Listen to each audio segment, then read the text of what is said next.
Paramashivoham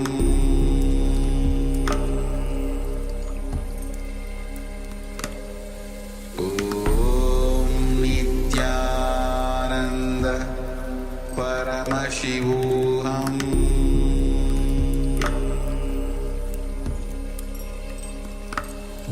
Om Nithyananda Paramashivoham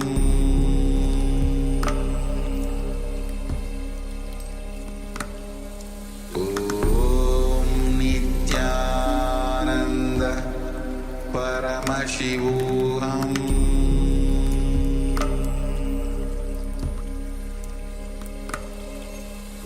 Om Nithyananda Paramashivoham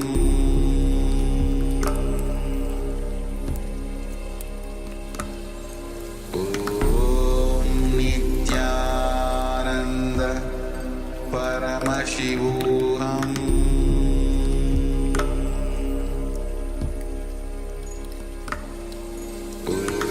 Om Nithyananda Paramashivoham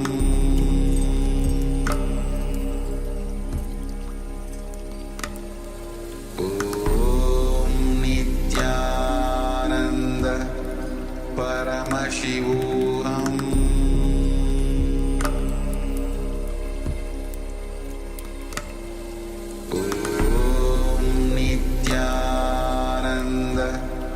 Paramashivoham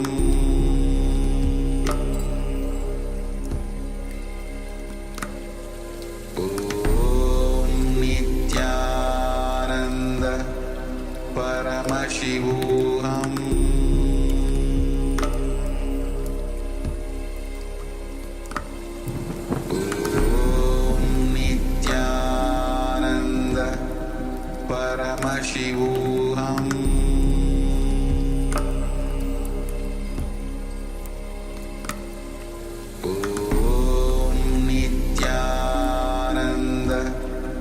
Paramashivoham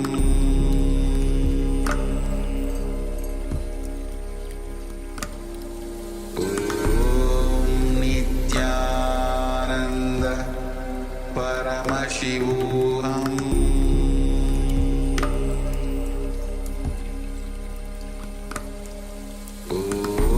Om Nithyananda Paramashivoham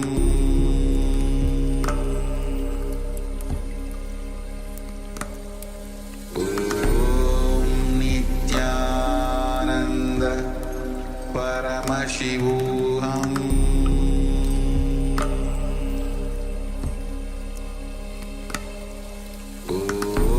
Om Nithyananda Paramashivoham Om Nithyananda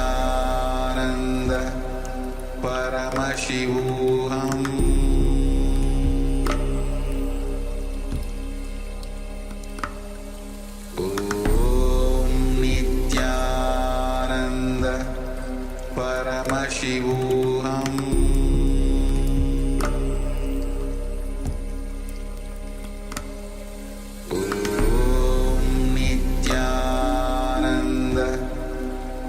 Paramashivoham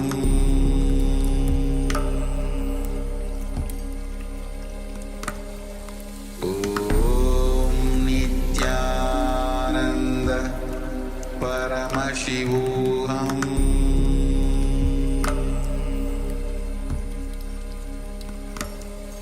Om Nithyananda Paramashivoham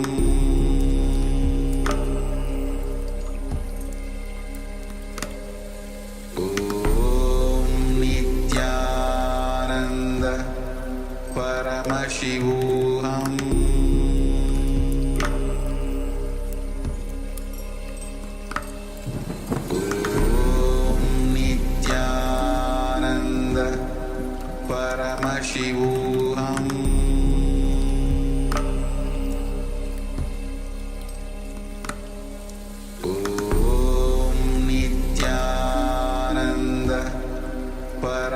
Paramashivoham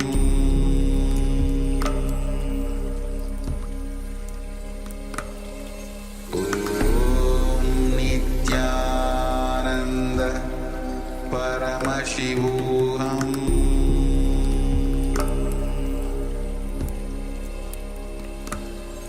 Om Nithyananda Paramashivoham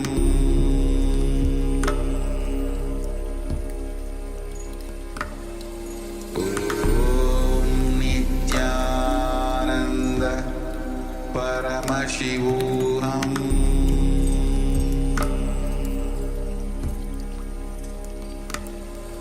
Om Nithyananda Paramashivoham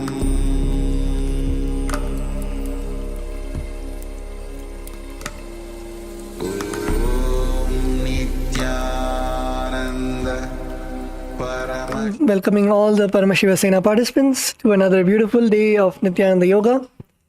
Let's all get ready on our yoga mats and let's settle down.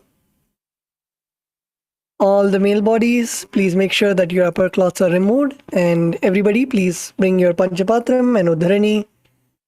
Please make sure that you're having your Aushadha, the Vibhuti and Kumkum on your forehead and your third eye.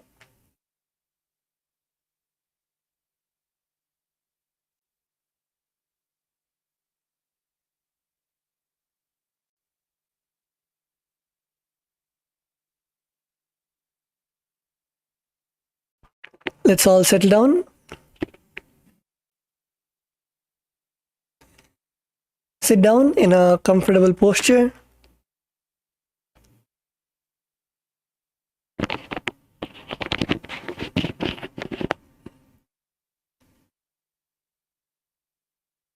Bring your awareness to your third eye. Come to a space of deep, restful awareness.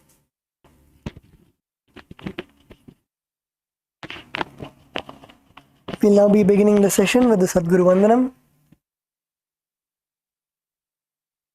Place your hands in the Atmanjali Mudra. Close your eyes.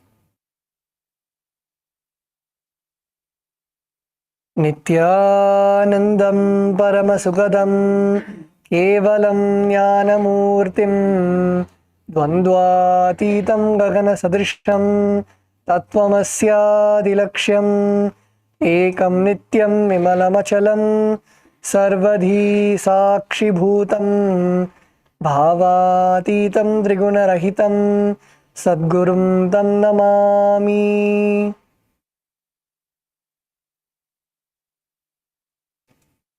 Let us now chant the Shiva Mula Mantra. Om Ham Haum Shivaya Namaha. Om Ham Haum Shivaya Namaha.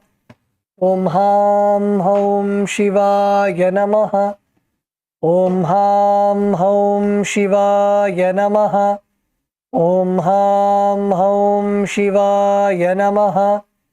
Om Ham Haum Shivaya Namaha. Om Ham Haum Shivaya Namaha. Om Ham Haum Shivaya Namaha. Om Ham Haum Shivaya Namaha. Om Ham Haum Shivaya Namaha. Om Ham Haum Shivaya Namaha. Om Ham Haum Shivaya Namaha. Let us now begin with the Tattvachamanam. With your right hand in the Gokarna Mudra, please take 3 sips of water as we chant the following 3 mantras. Om Atmadattvam Shodhayami Svadha. Om Vidyadattvam Shodhayami Svadha. Om Shivadattvam Shodhayami Svadha. With the base of your right hand thumb, wipe your lips from right to left 2 times. Om Ham Hridayaya Namaha. With the index, middle and ring fingers, touch above your upper lip and below your lower lip. Wash your hand again. With the index finger and thumb joined together, touch your right nostril, left nostril. With the ring finger and thumb joined together, touch your right eye, right ear, and left ear. Rinse your hand again. With the little finger and thumb joined together, touch your navel, right chest, left chest, and with all the tips of your fingers, touch the top of your head, right shoulder, left shoulder, and the center of your chest.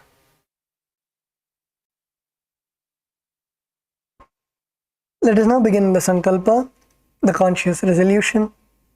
Please close your eyes. Visualize the conscious resolution that you want to take today for the Nithyananda Yoga.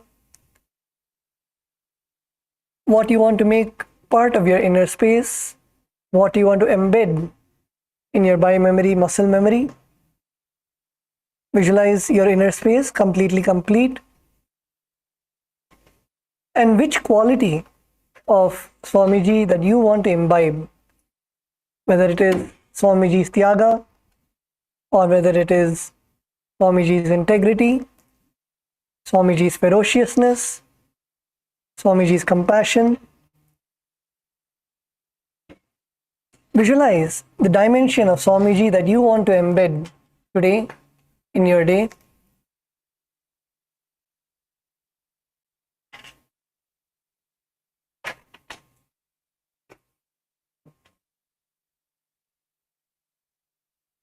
Visualize yourself completing with any impossibilities.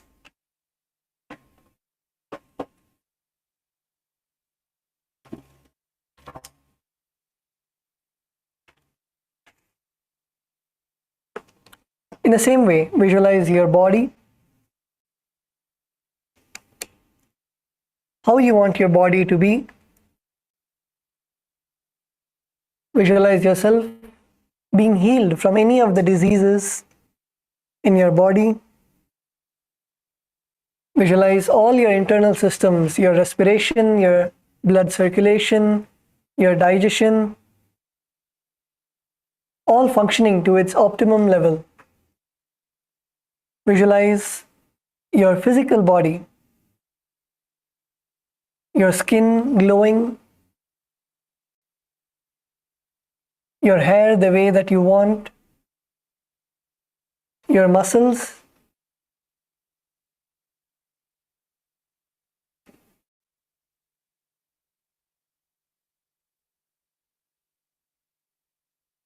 and with this sankalpa, let us now begin the chanting.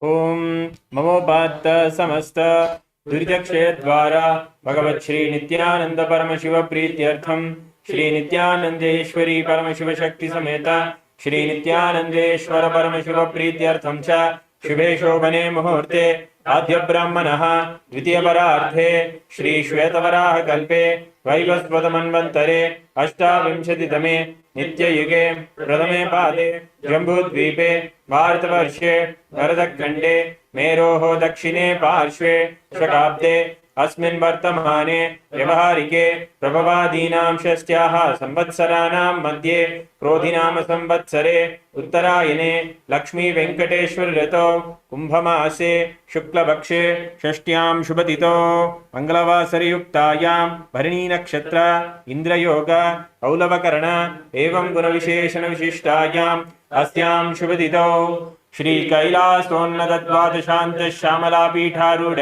Shri Meenakshi सुंदरेश्वरा भिन्न स्वरूप परशुभपुत्र रत्न कुमार गुरुमन्यतुल्यावतार श्री पार्वती स्तन्यपान लब्ध दिव्य ज्ञान विश्रुत सकल निगमागम सारभूत द्राविड़ वेद प्रवक्त्रे श्रीमत् परमशिव करुणा समधिगत मुक्तामय चतुरश्रयान गीयमान छत्र चामर श्री चिम्नकालादि समस्त विरडावल्यलंकृत ज्ञान विज्ञान चक्रवर्ती सर्वजन संग सद्यो निर्वाण दीक्षा व्याप वर्ग वर्ष विश्रान जीमूत परमकेसरी शैव सिद्धांत स्थापनाचार्य श्री राजाधिराज पांड्य महाराज गुरु शपन शाक्यादि महांधकार निवारण ज्ञान भानु दीक्षणा नरहर बुधोच्छेदन पूर्वक श्रीमद् वृषभध्वज स्थापक शैव समय कर्तृ सर्वज्ञ पीठारूढ़ श्री जगद्गुरु श्री ज्ञान संबंध देशिक स्वामी वागीश सुंदर माणिक्य वाचक स्वामिनाम अवतारभूत श्री ज्ञान संबंध स्वामी पुनरुद्धृत श्यामला पीठ सर्वज्ञ पीठ प्रणवत्युत्तर द्विशततम गुरु महासन्निधान गिरि योगीश्वर परंपरागत अरुणाचल सर्वज्ञ पीठ गुरु महासन्निधान कांची कैलास सर्वज्ञ पीठ त्रयस्त्रिंशदुत्तर द्विशततम गुरु महासन्निधान नित्योत्सव मंगल नित्य कल्याण आदि कैलास नित्यानंद पीठ महासंस्थान महासिंहासन पीठ गर्त्रे साक्षात् श्री परमशिव समुद्भूत कैलास परंपरागत वैवस्वतमनु इक्ष्वाकु हरिश्चंद्र भगीरथ श्रीरामचंद्र शूरसेन इत्याद्यनवच्छिन्न सार्वभौम चक्रवर्ती परंपरागत चतुष्षष्टि योगिनी मंडित चतुष्षष्टि संप्रदाय प्रवर्तक मनुधर्म शासन सूर्यवंश प्राप्त सर्वज्ञ पीठ सुरांगी साम्राज्य मूर्धाभिषिक्त चूड़ामणे साक्षात् श्री परमशिव समुद्भूत कपिल महागुरु पुनरुद्धृत महानिर्वाणी पीठ अष्टोत्तर सहस्र श्री महामंडलेश्वर साक्षात् श्री परमशिव समुद्भूत श्री महागणपति समारंभ नवच्छिन्न पीठाधीश्वर गुरु परंपरा प्राप्त अटल पीठ अष्टोत्तर सहस्र श्री अटल पीठाधीश्वर धर्म मुक्ति स्वर्गपुर स्वर्ण पीठ त्रयोविंश गुरु महासन्निधान कैलास परंपरागत आदिपीठ सर्वज्ञ पीठ जगद्गुरु श्री कैलास पुनरुद्धारक श्री कैलास परमाचार्य श्रीमद् परमहंस परिव्राजकाचार्य वर्य सच्चिदानंद प्रणव स्वरूप श्रोत्रिय ब्रह्मनिष्ठा श्रीमद् जगद्गुरु श्री भगवत् श्री नित्यानंद परमशिव श्री ज्ञान संबंध देशिक परमाचार्य स्वामिनां प्रीत्यर्थम तेषां पादारविन्दयोः भक्ति सिद्ध्यर्थम गुरुकृपा कटाक्ष सिद्ध्यर्थम क्षेमस्थैर्यवीर्यविजय आयुरारोग्य ऐश्वर्याणाम् अभिवृद्ध्यर्थम धर्मार्थ काम मोक्ष चतुर्विध फलपुरुषार्थ सिद्ध्यर्थम समस्त दुरितापशान्त्यर्थम समस्त मंगलावाप्यर्थम भगवत् श्री नित्यानंद परमशिव प्रसादेन सकुटुम्बस्य ज्ञान वैराग्य जीवन मुक्ति प्राप्त्यर्थम पूर्ण आरोग्य युक्त दुरात्रिक योगी शरीर सिद्ध्यर्थम परमशिव शक्ति आविष्करणार्थम नित्यानंद योगाभ्यासं करिष्ये। ओम अपोपस्पृश्य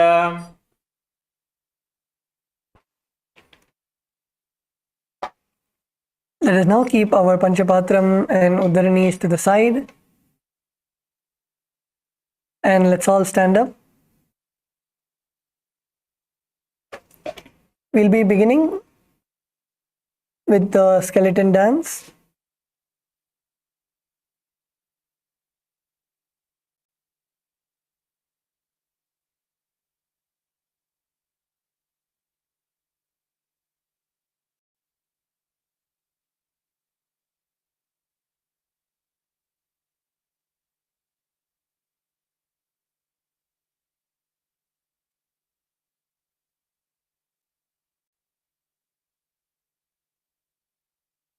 Please stand up. Visualize yourself as a skeleton without any flesh, without any skin, just bones, and start shaking every joint in your body. Your knees, your elbows, your shoulders, your neck, your fingers. Start shaking every bone in your body. Shake intensely.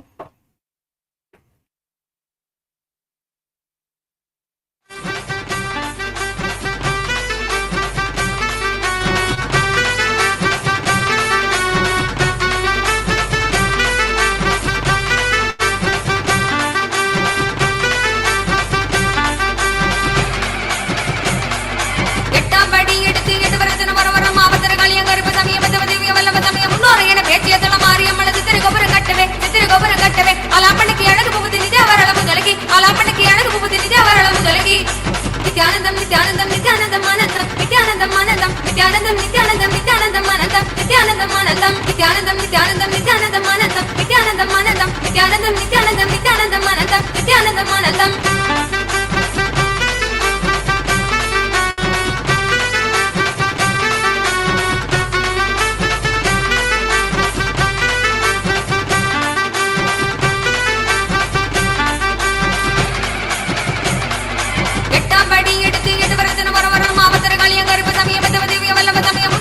பேச்சியதள மாரியம்மள சித்திர கோபுரம் கட்டவே அலாப்பண்ணுக்கு அழகு புகுதி நித்திய வரளவு தொலகி அலாப்பண்ணுக்கு அழகு புகுதி நித்திய வரளவு தொலகி நித்யானந்தம் நித்யானந்தம் நித்யானந்தம் ஆனந்தம் நித்யானந்தம் ஆனந்தம் நித்யானந்தம் நித்யானந்தம் நித்யானந்தம் ஆனந்தம் நித்யானந்தம் ஆனந்தம் நித்யானந்தம் நித்யானந்தம் நித்யானந்தம் ஆனந்தம் நித்யானந்தம் ஆனந்தம் நித்யானந்தம் நித்யானந்தம் நித்யானந்தம் ஆனந்தம் நித்யானந்தம் ஆனந்தம்.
Now please relax.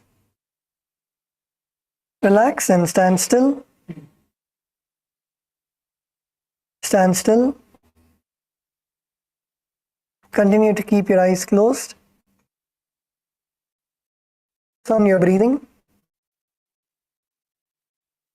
Breathe in.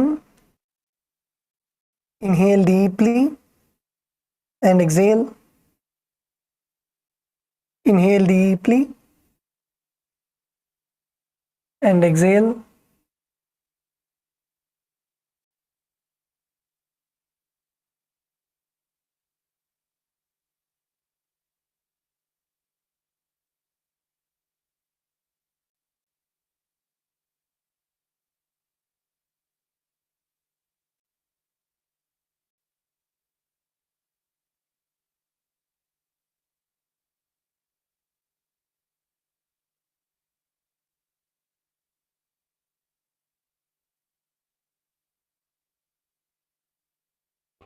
Okay, now please open your eyes and let's all settle down. Please settle down on your yoga mats. So we are continuing in the Prathama Vinyasa Krama, the sequence of 108 asanas.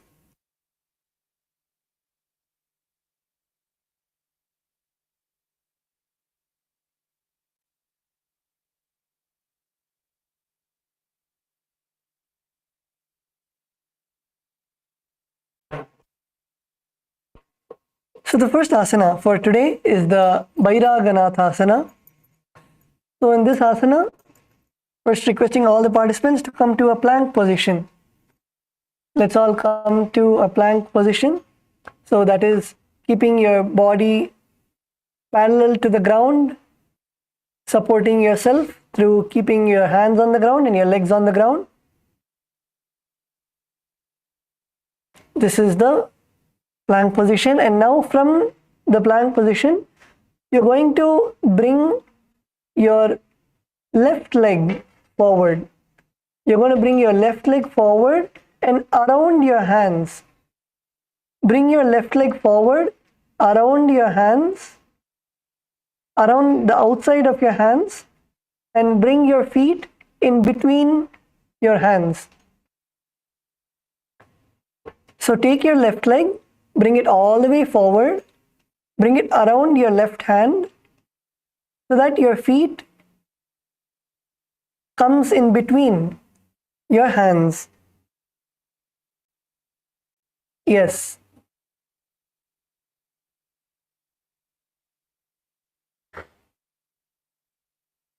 Feel the nice stretch in your hips. Keep your knees straight. In your back foot, keep your knees straight.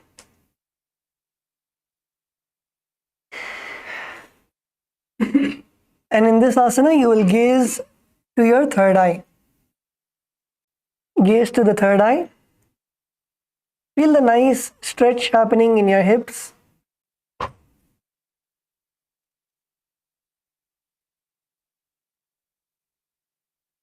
And keep your back knee, the leg at the back, keep your knee straight. Don't put your knee on the ground. Visualize yourself as Bhagavan Kalabhairava.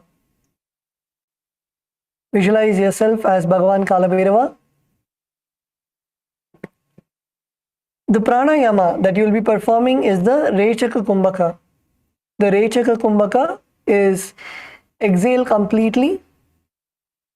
Completely exhale and then hold your breath for as long as possible and then inhale. Exhale completely and then hold your breath for as long as possible and then inhale. This is the Rechaka Kumbhaka.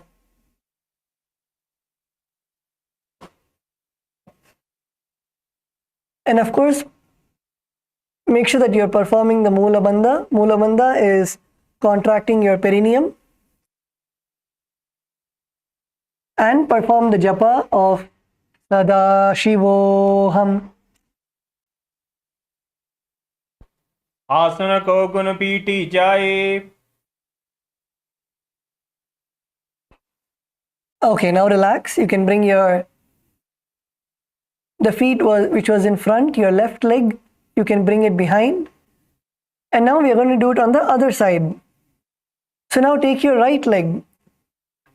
Take your right leg and bring it all the way front around your right arms and place your right foot in between both of your hands. Bring your right leg from all the way back to the front. Bring it around your right arm and place your right foot in between both your palms. Keep the left leg stretched out at the back, completely straight. Don't bend your knees.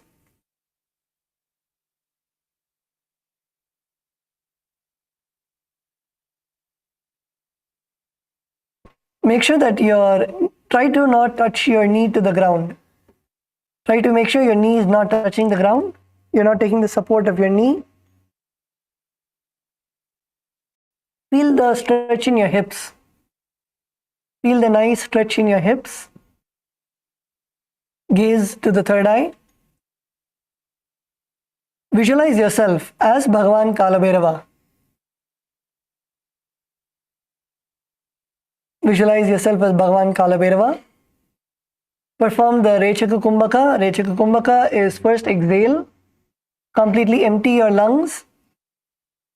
And then hold your breath for as long as possible. And then when you're not able to hold anymore, inhale.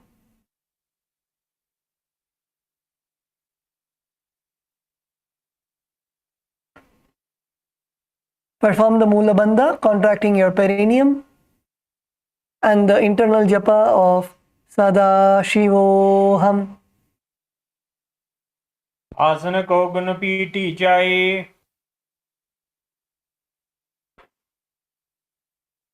Okay, now relax. You can now relax.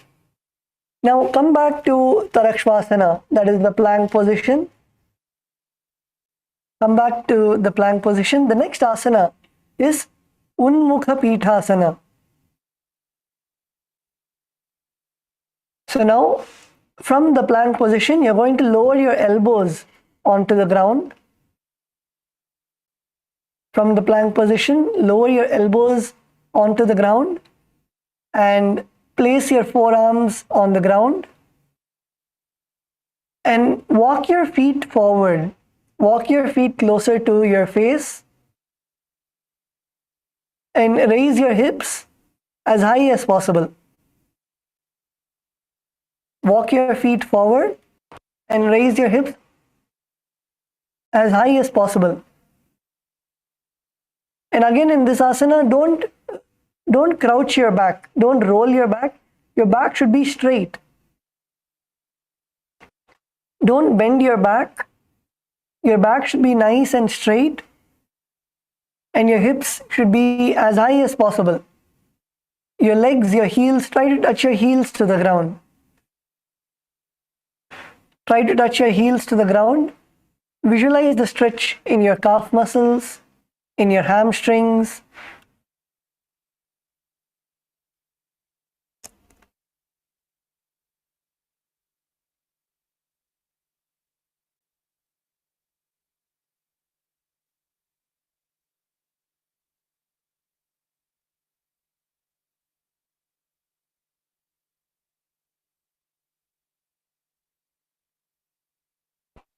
And in this asana, visualize Swamiji in your inner space.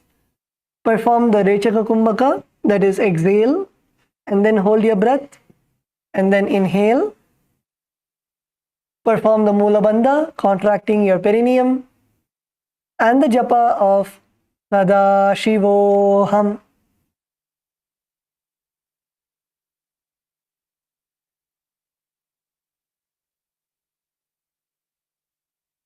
पुण्यस्थो जानुनीहस्तो चतुष्पदम वान्मुखम् उत्थानपीतयुगरम् अतिस्थलमभिरुका.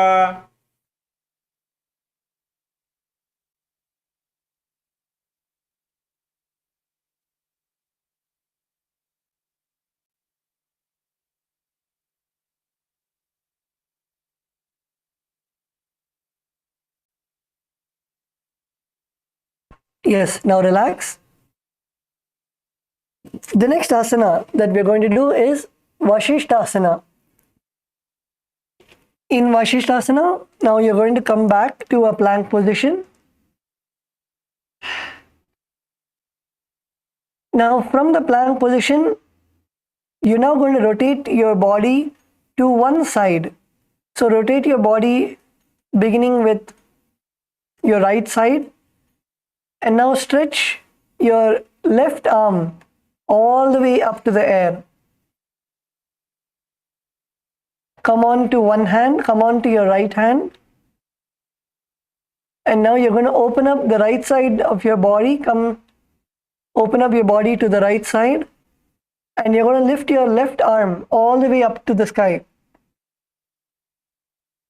And at the same time, keeping your body sideways and straight, balancing on your hand and on your feet.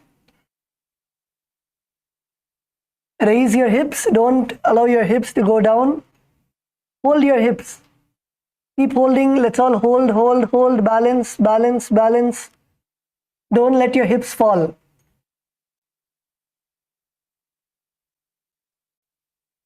Come on, let's all hold. We are going to hold for 11 seconds together. We're all going to hold for 11 seconds. So come on, let's get into the asana. Come on to the plank position, and then come on to your right hand and open up your body to the right side. Stretch your left arm all the way up to the sky. Keep your hips up, and let's hold for 11 seconds. 11, 10, 9, 8, 7, 6, 5, 4, 3, 2, 1, relax. So in this asana, you should be visualizing yourself as Sage Vashishta. Visualize yourself as Sage Vashishta. Perform the Rechaka Kumbhaka. The Rechaka Kumbhaka is first exhale, and then hold your breath for as long as possible, and then inhale. Perform the Mula Bandha, contracting your perineum, and the japa of Sadashivoham. ऊर्ध्वकुक्कुटवासिष्ठ मरीचिहलमस्त्यकं परिवृत्तिं चोदरस्य विविधं धनुरासनम्.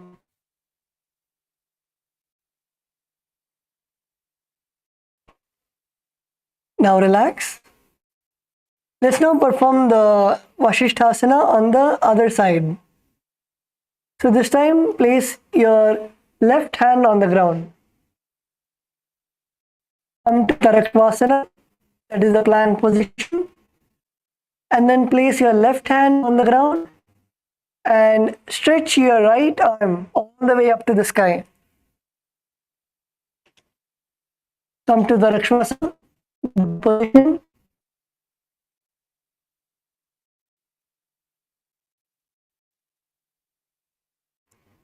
And now you're going to stretch your right arm all the way up to the sky. Is KAILASA Malaysia? Come on, get into the asana.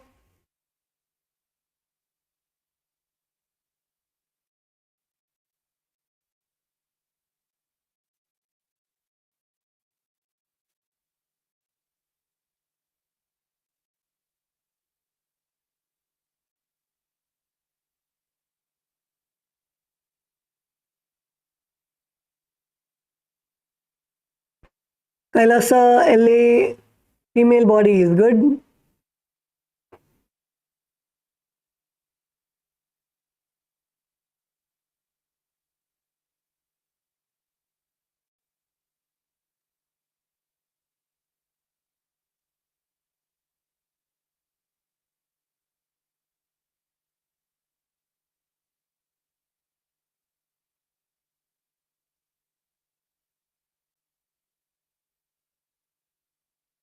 Yes.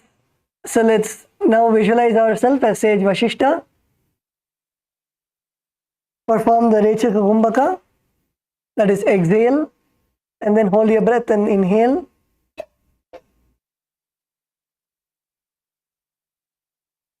Perform the Mula Bandha, contracting your perineum. And then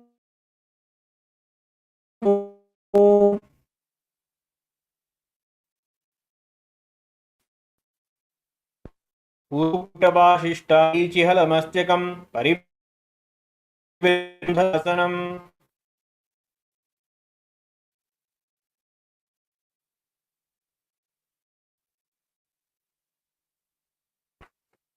okay, let's all now relax. You can now relax and you can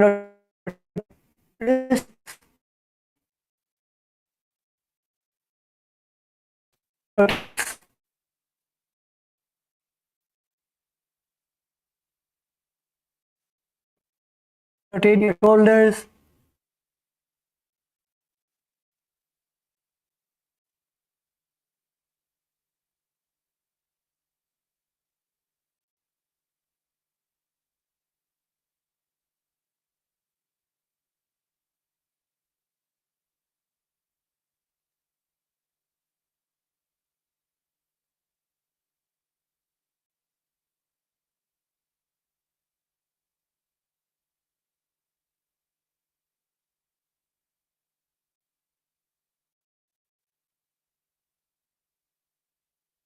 The next asana we're going to do is the Anjani Asana. So now you're going to sit with your legs stretched in front of you. Come to a seated position. Stretch your legs in front of you. Keep your toes pointing up. And now bring your hands under your buttocks with your palms facing up. Sit on your palms. Sit on your palms with your palms facing up. And now keep your spine straight. The most important thing in this asana is keeping your spine straight. Don't bend your back. Keep your spine straight as possible. Your elbows also straight to your body. Don't bend your elbows outwards. Keep your elbows also straight. Your back also straight. And now in this asana, you're going to perform the Jalandhara Bandha. The Jalandhara Bandha is bringing your chin to your chest.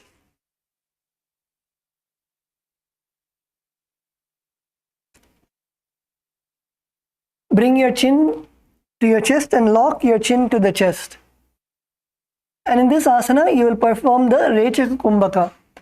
So how you're going to do is you're going to first exhale completely, and now you're going to bring your chin to the chest and hold your breath.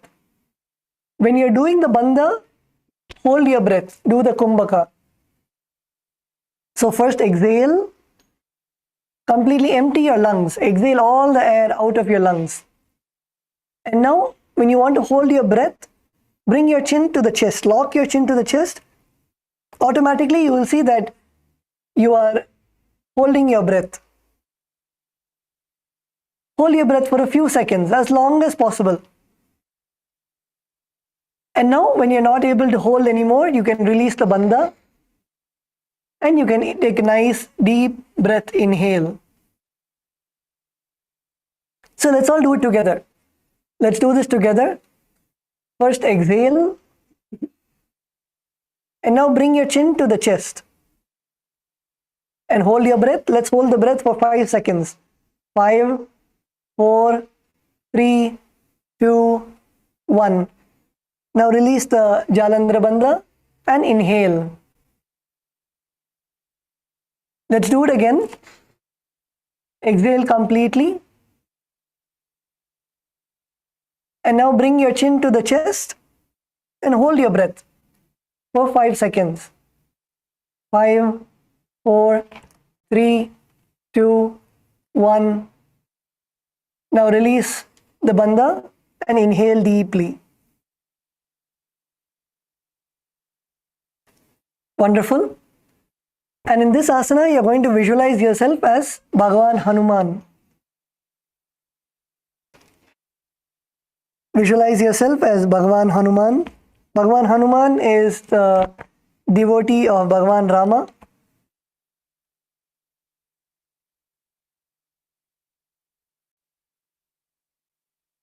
Gaze to the nose and perform the japa of Mahasada-shivoham. तो कर की उभय हथेली कौरवारली मैले भेली सो आगाम ने भूपरिदा से महाम ने अंगुली मिलिरा से.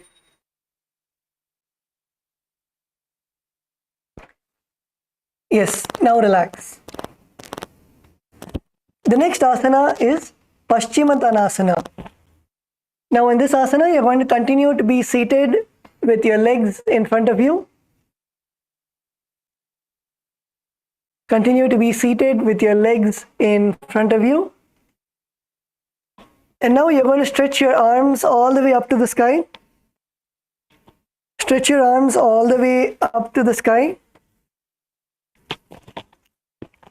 And now you're going to bend all the way forward.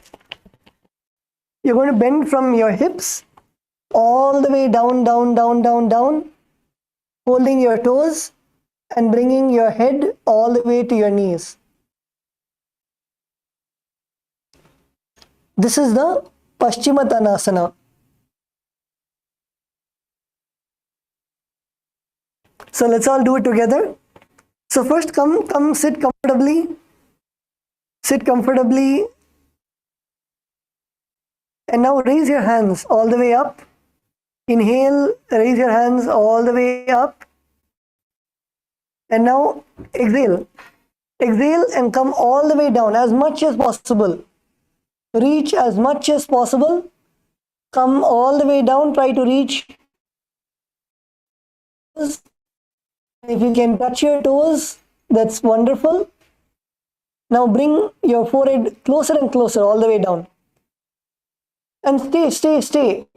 All the participants stay in the asana, even if it is burning, hurting, uncomfortable. Stay in the asana, wherever you are. For example, if you are able to only touch your knees, stay in this position. If you're able to touch your ankles, stay here and hold. If you're able to touch your toes, stay here and hold. And then slowly bring your head down. Inhale deeply, and when you exhale, go down. Deeply, when you exhale, go down. Keep pushing yourself. You can also come together you can help push your partner back more and more down. So come on, let's all do.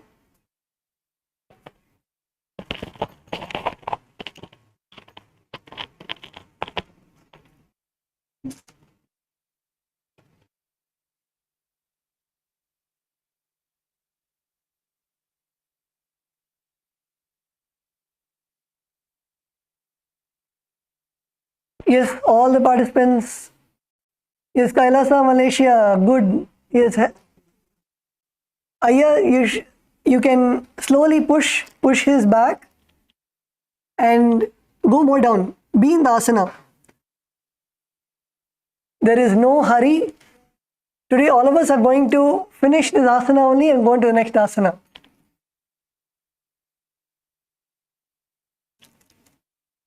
Today, all of us are going to do Paschimottanasana.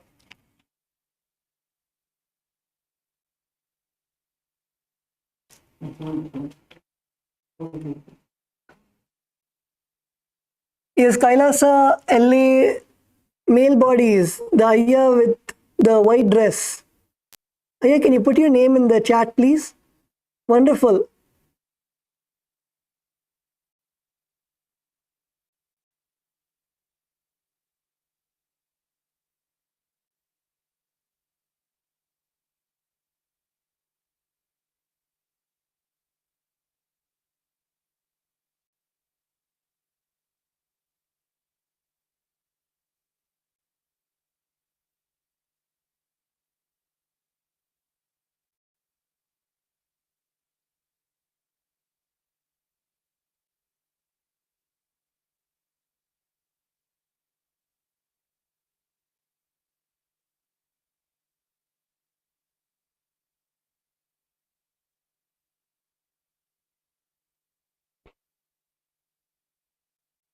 Yes, Kailasa, Bolivia, female bodies. She is not able to see Ma Parameshwar Yogini today. Ma Parameshwar Yogini, are you there?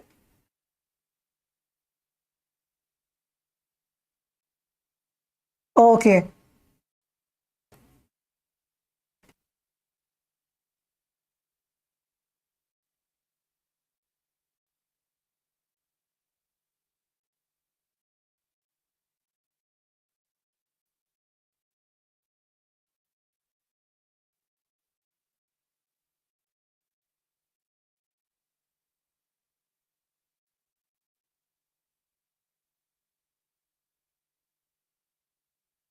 Ye-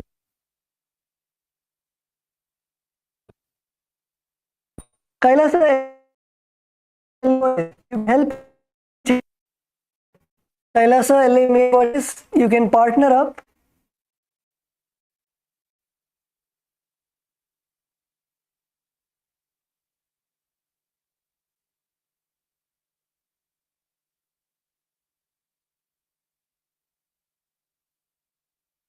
Yes, you can partner up. Abhilash Aya,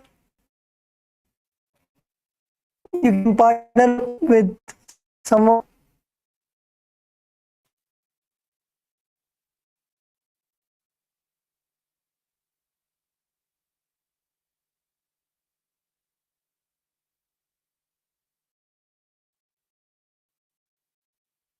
Yes, Abhilash Aya and Chase Aya, you guys are seniors. As PSS 3, you are seniors to our PSS 4 participants, so you can help them and ours can help you also. You can slowly push their back more and more towards, so you can help them to touch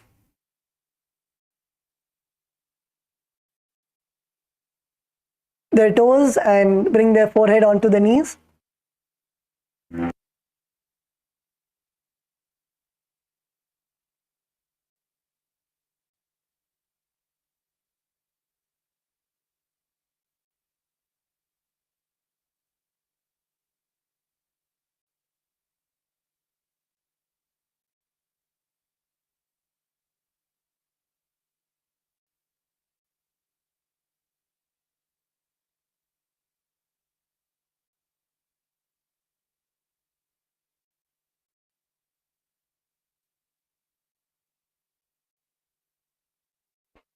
In this asana, visualize Swamiji in your inner space.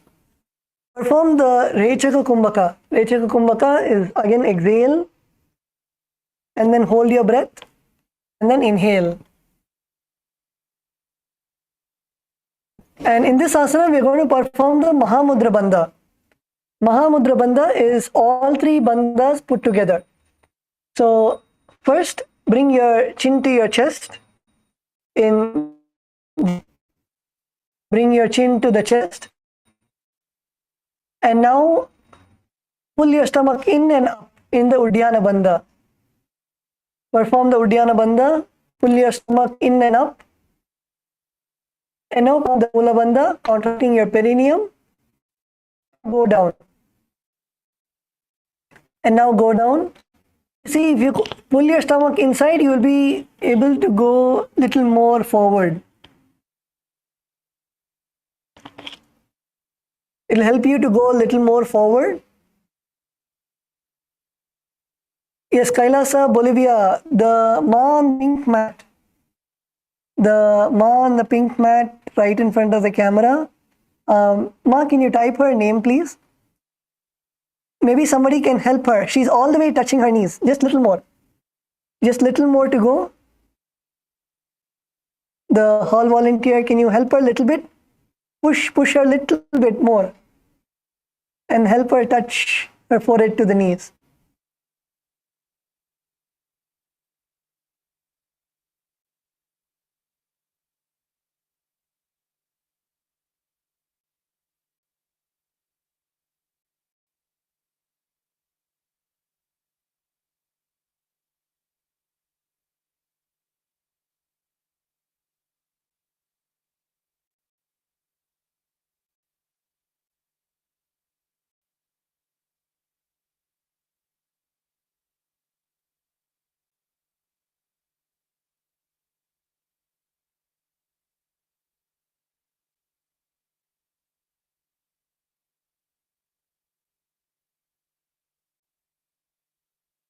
Yes, Ma Om.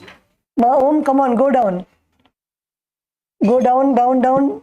Try to touch your forehead to your knees.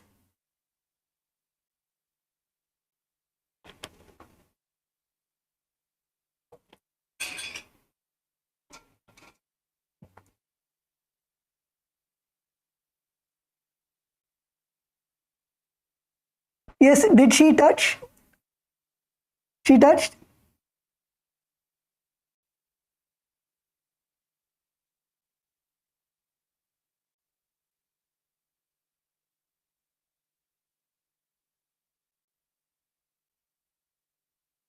Okay, that's wonderful. That's good, Ma. Yes, you need to push yourself. You need to push yourself. And in this asana, perform the internal japa of Maha Sada Shivoham.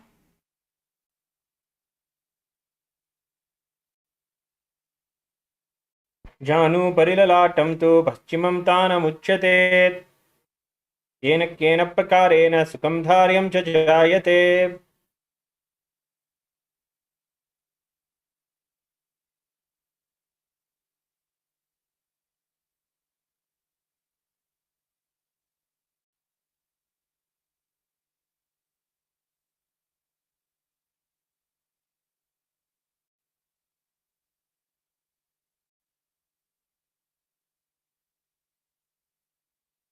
Yes, now relax. The next, of course, don't worry, we have another asana that we can push ourselves. The next asana is Ugrasana. So in the Ugrasana again, this time you're going to continue to sit with your legs in front of you, and you're going to bring your hands, cross your fingers and bring your hands behind your head. Cross your fingers and bring your hand behind your head and bring your elbows forward. And now you're going to bend again. Bend forward all the way down and touch your forehead to your knees. Bend all the way down and touch your forehead to your knees. So come on, let's all do the asana, and slowly you can go as much as possible and then start bouncing. Bounce up and down and keep pushing yourself. Keep pushing yourself. Yes. Ma Om, good. KAILASA, Bolivia, Ma Om. Yes, just like that. KAILASA, Malaysia.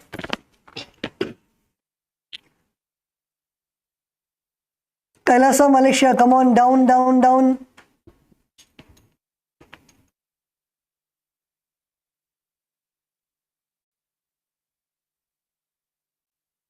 Yes, KAILASA, Malaysia. Pugalendra Naya. Keep your knees straight. Keep your knees straight. Yes, yes. That's okay. Feel the pain.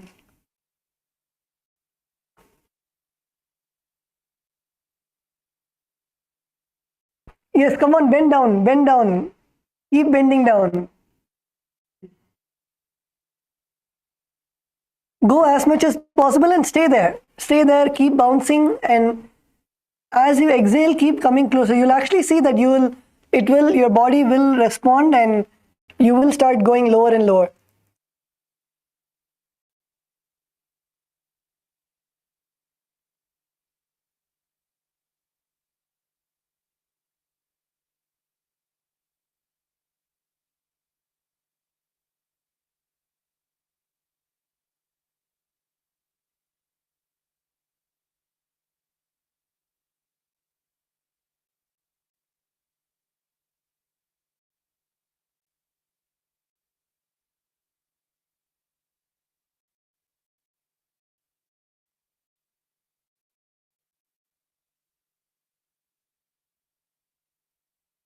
Yes, KAILASA LA female team. The Ma on the orange mat and Ma on the green mat in the second row. Wonderful, Ma. The Ma on the orange mat, comfortable. Actually, this is the way that you should be. You should be so comfortable in the asana.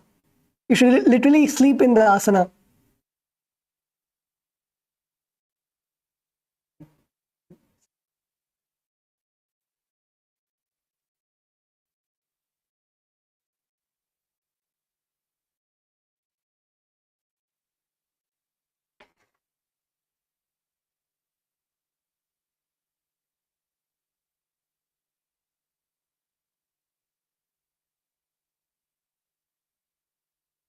In this asana, you will visualize Devi Kali in your inner space.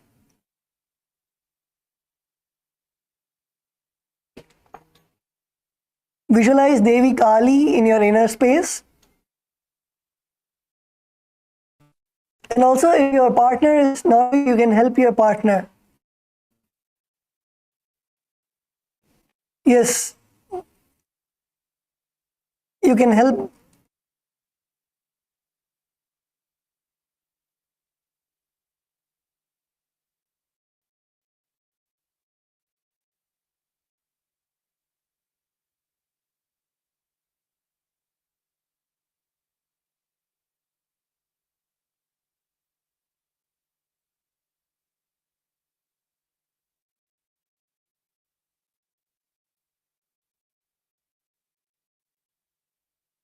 KAILASA, Bolivia, Ma Yu Fei. Are you there?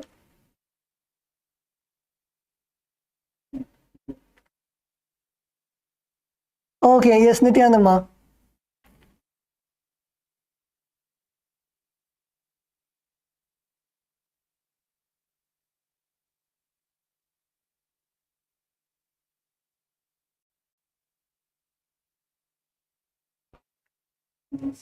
And in this asana also, we will be performing all the three bandhas. All the three bandhas. The first is the Jalandhara bandha, that is bringing your chin to the chest.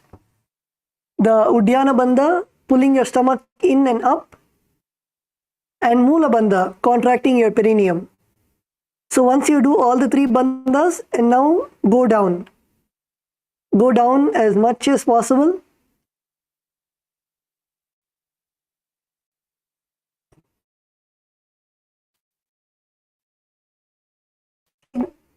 and you slowly bounce up and down by yourself also.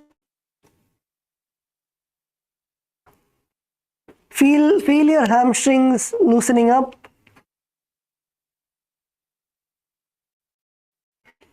And in this asana, perform the japa of Shivo. स्वफानिभ्यां दृढं धृत्वा जानुभरि शिरोन्यसेत् आसनोग्रं प्रोदीपम्.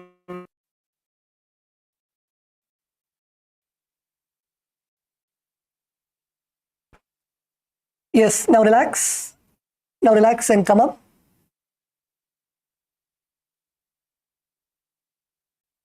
Okay, wonderful. So the next asana that we'll be performing is Marichi Asana. So Marichi Asana, again first sit both your legs in front of you, and now you're going to bend your left knee and bring your heel. Keep your knee straight, bend your left knee. And now what you're going to do is you're going to take your left hand and you're going to bring it on your left leg. Take your left hand all the way around your left leg. So bend forward, bend a bit forward, and take your left hand and bring it all the way around your left leg. And then take your right hand and try to clasp yours together in your back. Now you're going to bend forward and touch your forehead to your knees. This is the Marichi Asana. Let's do this together. Start with both your legs stretched out in front of you. And now bend your left knee. Your left knee. And now take your left hand and go all the way around your left leg, and take your right hand and clasp both your hands together behind your back. And bend forward as much as you can.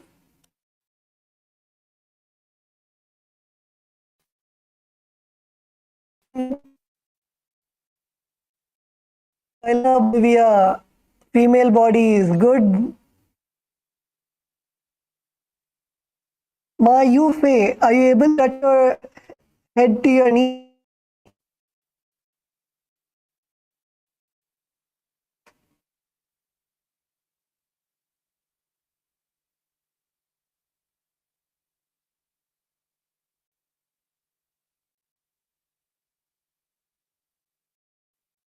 Wonderful. Kailasa Salem. The Ayya in Kailasa Salem, yes, good. Ayya, only you there? Is there anybody else with you or you're alone?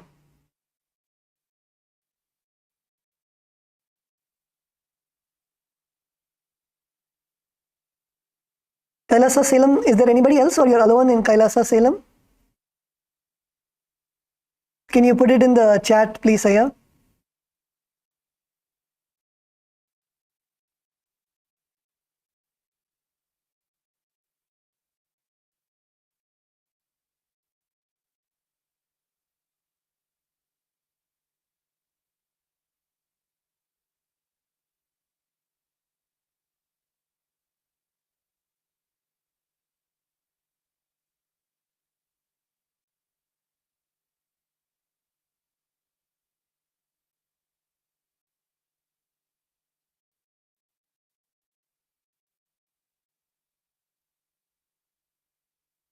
Yes, Kailasa, Malaysia.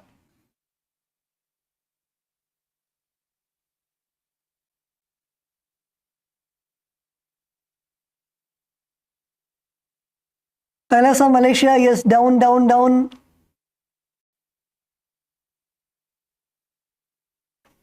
First, work on trying to clasp your hands behind your back. Feel the nice stretch in your thighs, in your hips.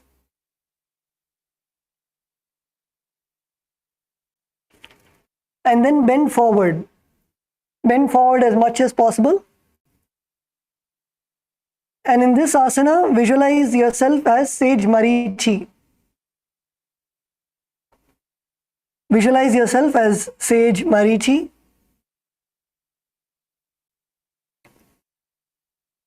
Perform the Rechaka Kumbhaka. Rechaka Kumbhaka is first exhale and then hold your breath and then inhale. Perform the Mula Bandha, contracting your perineum, and the japa of Mahasada-shivoham. Padam Krauncham cha Marichim Veerabhadragam Natarajam Trikonam cha Stangashta Prasarane.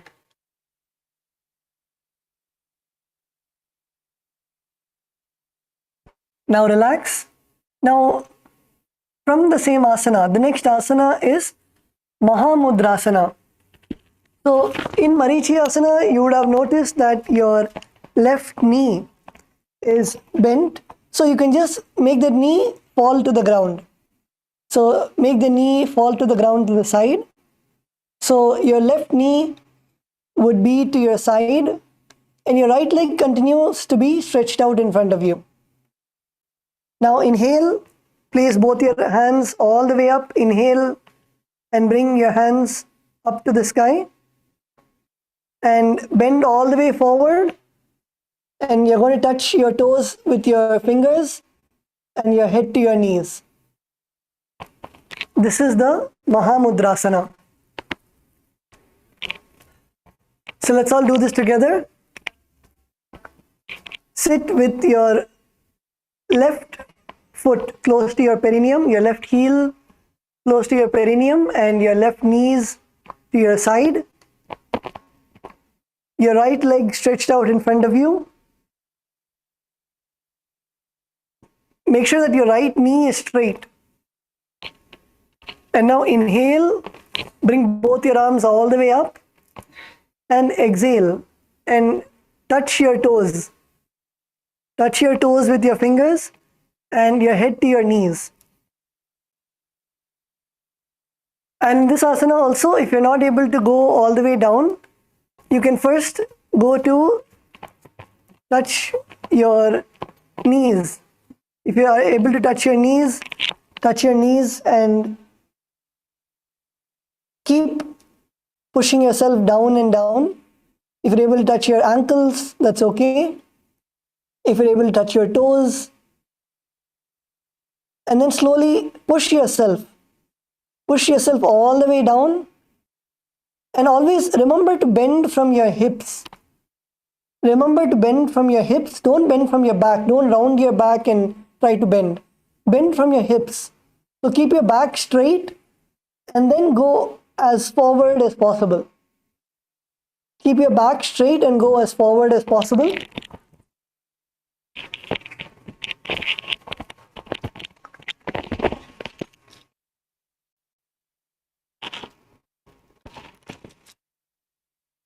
Yes, come on, Kailasa, Malaysia.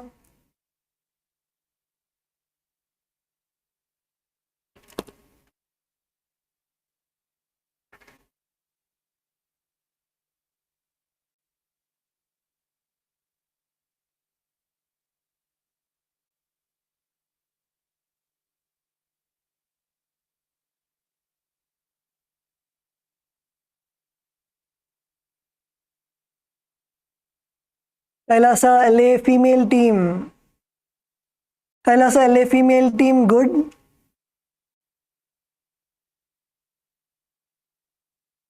Kailasa LA male team. Kailasa LA male team, help each other.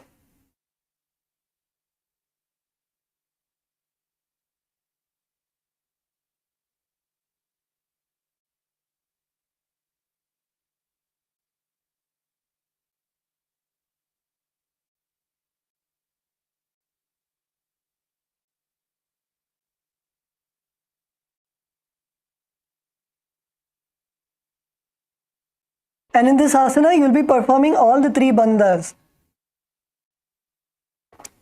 Perform the Mahamudra bandha, which is all three bandhas together. So begin with the Jalandhara bandha. Bring your chin to your chest. Uddiyana bandha. Pull your stomach in and up. And Mula bandha, contracting your perineum. And once you perform all the three bandhas, go down.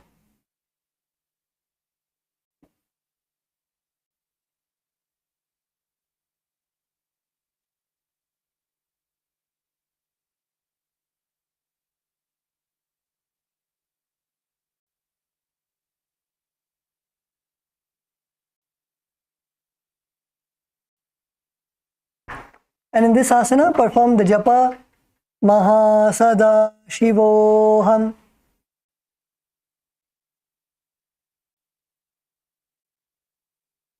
महामुद्रां प्रवक्ष्यामि तन्त्रेऽस्मिन् मम वल्लभे यां प्राप्य सिद्धा सिद्धिं च कपिलाध्याः पुरागताः.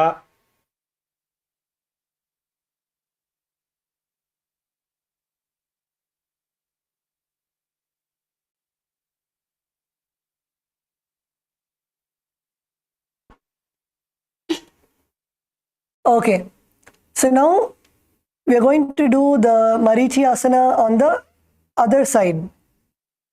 So stretch both your legs forward. Stretch both your legs forward, and this time bend your right leg. Bring your right knee to your chest. Bend your right leg.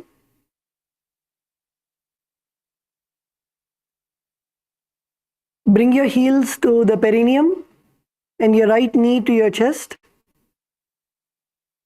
And now you're going to take your right hand. Take your right hand and go all the way around your right leg.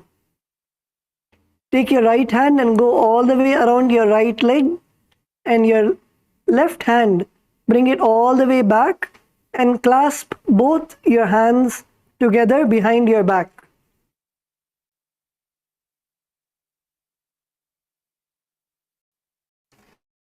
Clasp both your back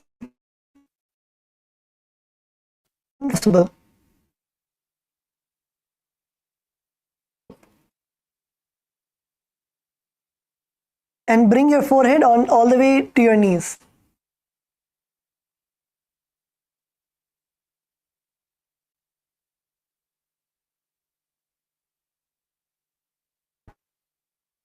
Let's all get into Marichi Asana. Yes, Kailasa, Malaysia, down, down, down.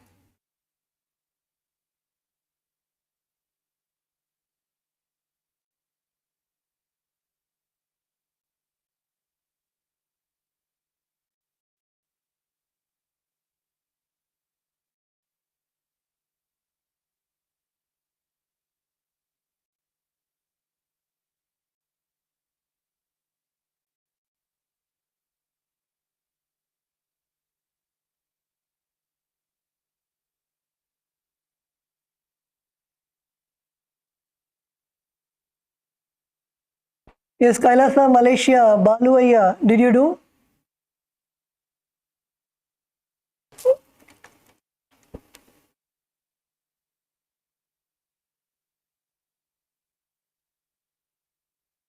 I think my left hand I can do Maharaj. I can go up to here and then do little bit. Means 2 minutes. My the inner thigh is like pulling. Not used to it, and now totally on the left side. The right one, I can't even put my hand. It's not even bending, Maharaj. Yeah, I practice and do it. I'm trying to practice, but he has got. By seeing this Maharaj doing here, thank you, Maharaj. You are showing. He's literally showing the beautiful one, like the one stretching up. That was beautiful. In my life, first time I touched my toes. Thank you, Maharaj. It's wonderful, wonderful, Aya. Yes, so if you're feeling it more difficult on your right side, then yes, like you said, practice more on the right side. usually for many of us, actually, if you see that one side will be more flexible than the other. So yes, so if you can do on one side, whichever side that you need more flexibility, focus more on that side. KAILASA LA female team. Yes, KAILASA LA female team, wonderful.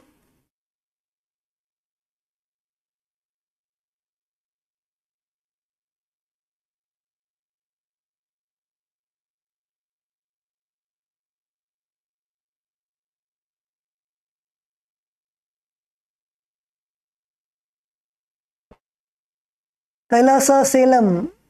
Is KAILASA Salem good, Aya? Aya, try to touch your forehead to your knees. Try to touch your forehead to your knees. Okay. Wonderful. That's great. So in this asana, visualize yourself as sage Marichi.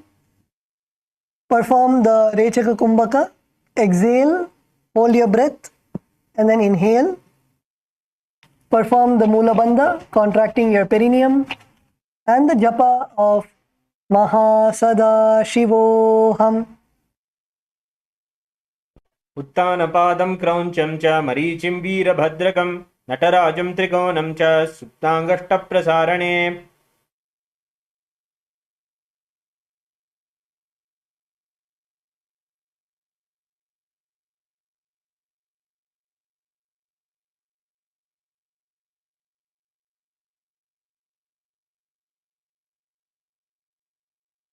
Okay, now relax.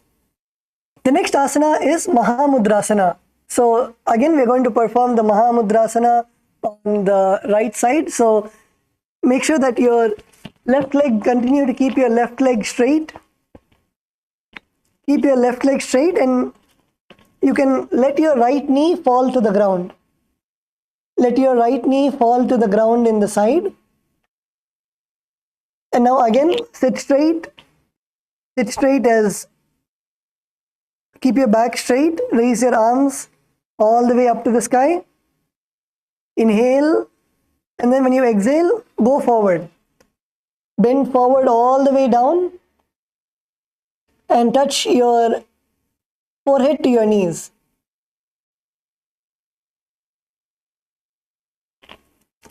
Wherever you can go, if you're able to touch your ankles, touch your ankles and stay there. Stay there and breathe. Inhale and exhale.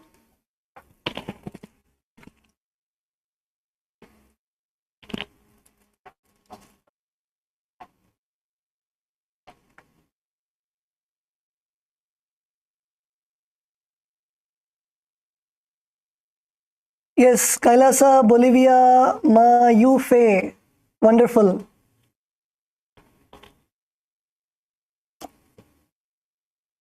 Yes, Ma Yufe, very good. Ma Yufe, actually you can help others. You're doing it perfectly.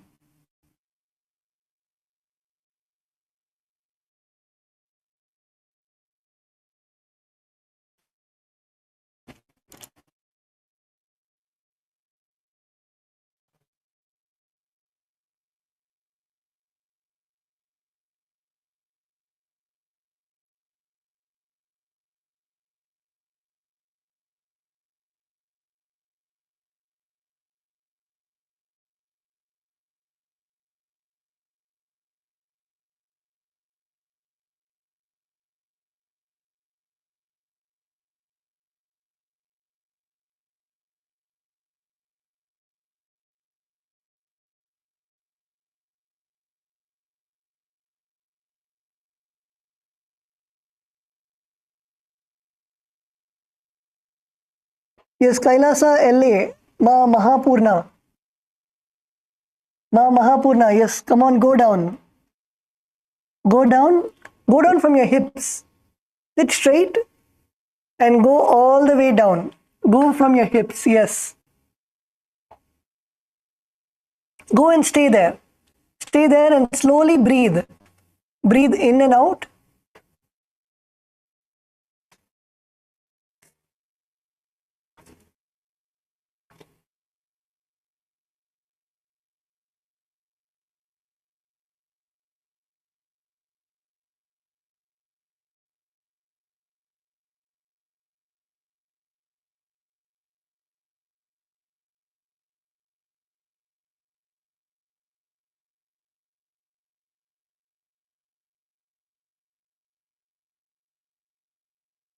Kailasa Salem. Yes, the Ayya in Kailasa Salem.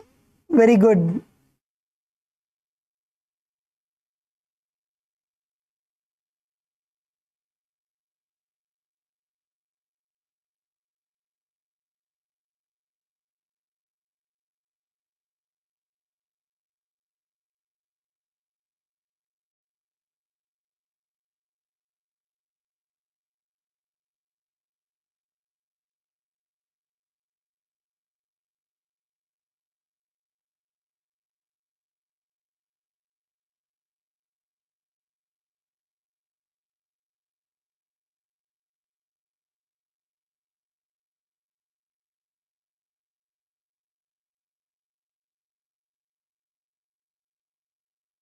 So in this asana, perform the Mahamudra Bandha also. So that is locking your chin to the chest. Performing the Uddiyana Bandha. So the Jalandhara Bandha is locking your chin to the chest. Uddiyana Bandha is pulling your stomach in and up. And Mula Bandha, contracting your perineum. And then go down. Go down, visualize Swamiji in your inner space. And perform the japa of Mahasada-shivoham. महामुद्रां प्रवक्ष्यामि तन्त्रेऽस्मिन् मम वल्लभे यां प्राप्य सिद्धा सिद्धिं च कपिलाध्या पुरागताः.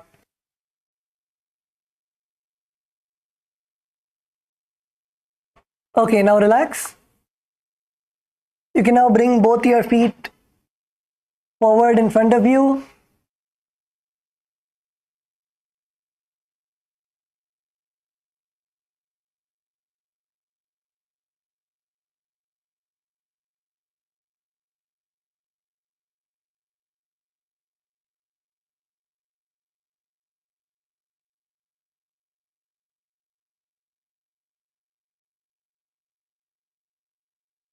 Yes, so let's now go to the next asana. The next asana is Bhadrasana. So in Bhadrasana, you're going to sit and bring the soles of your feet together and your heels close to the perineum. So bring the soles of your feet together in front of you and bring your heels close to the perineum and keep your knees wide and hold your feet firmly. Keep your spine straight and gaze to the nose. This is the Bhadrasana. So yes, let's all do it together. So bring your feet in front of you, the soles of your feet together in front of you, and bring your heels as close as possible to your perineum.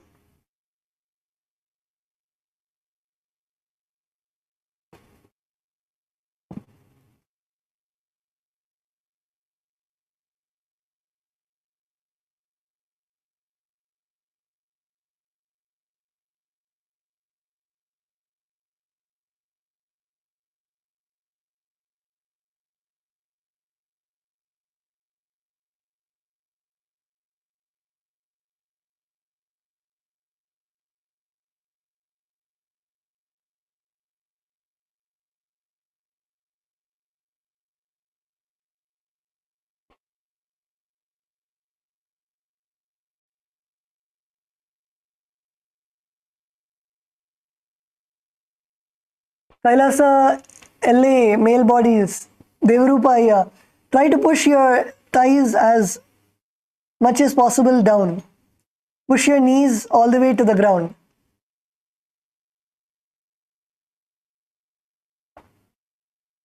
Devarupaya, Abhilashaya, Chesaya. Push your knees. Try to touch your knees to the floor.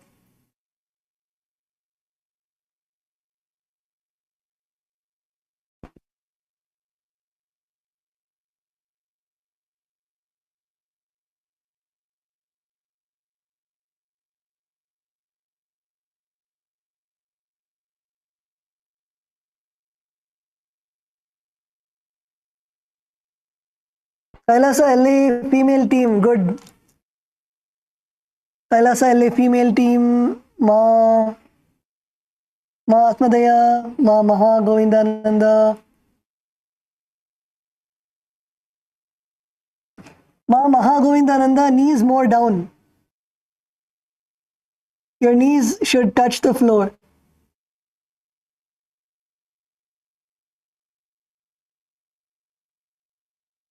Ma Mahapurna, good.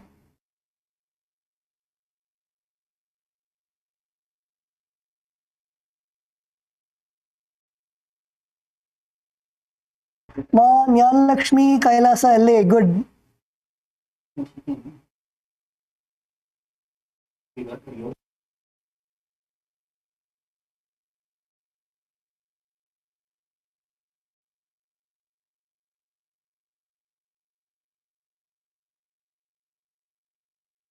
This asana, visualize Swamiji in your inner space.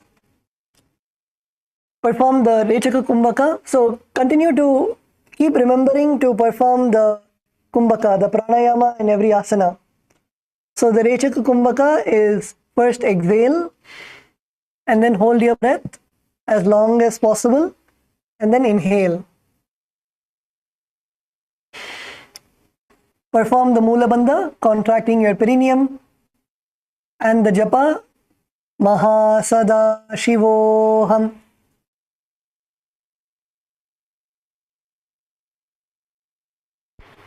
गुल्पौ तु वृषणस्यादः सीवन्याः पार्श्वयोः क्षिपेत् पादपार्श्वे तु पाणिभ्यां दृढं बद्ध्वा सुनिश्चलम्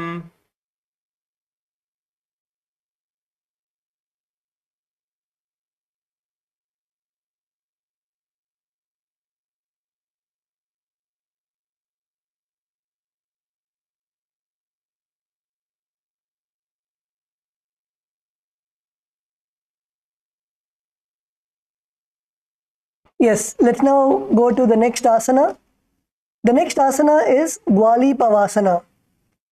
So in Gwali Pavasana, you're going to extend your feet a bit away from the body, but continue to keep the soles of your feet together. Keep the soles of your feet together.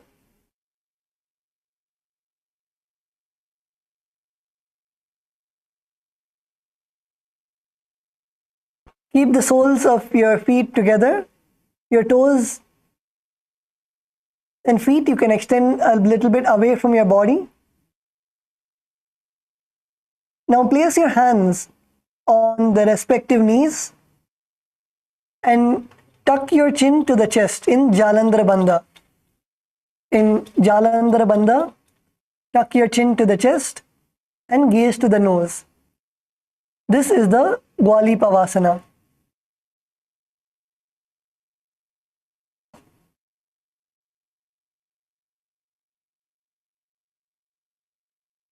Extend your feet away from your body. Keep your toes together, heels apart, knees open. Place your hands on the respective knees. Tuck your chin to the chest in Jalandhara Bandha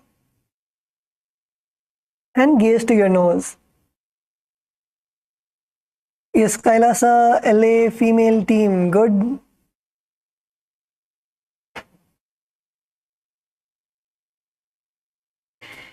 Kailasa LA male team.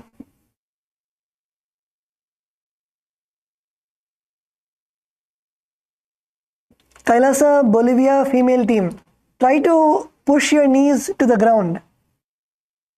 Push your knees as much as possible to the ground.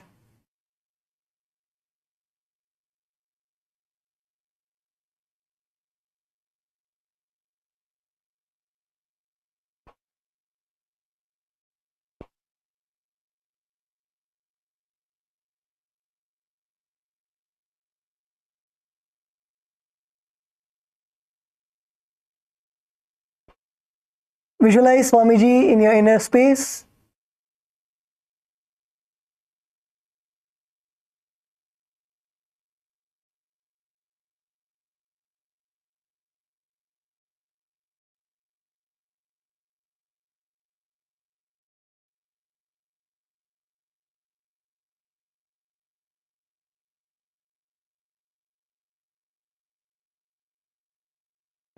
Yes, Kailasa, Malaysia, good.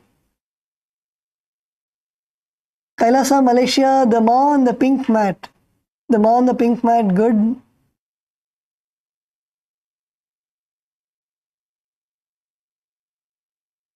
Ma, can you type your name in the chat, please?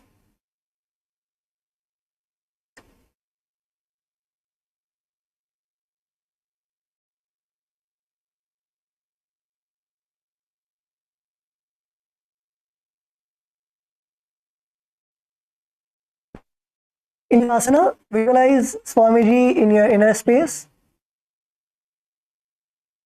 Continue to perform the Rechaka Kumbhaka, that is, exhale, hold your breath and inhale.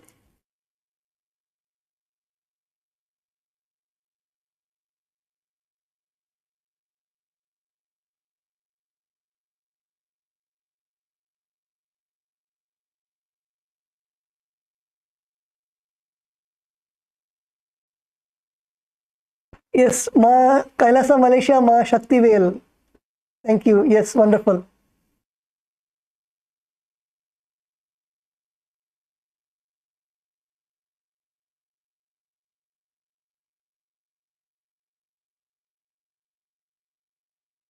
Sorry, yes, I was asking the name of the Ma, second row, pink mat.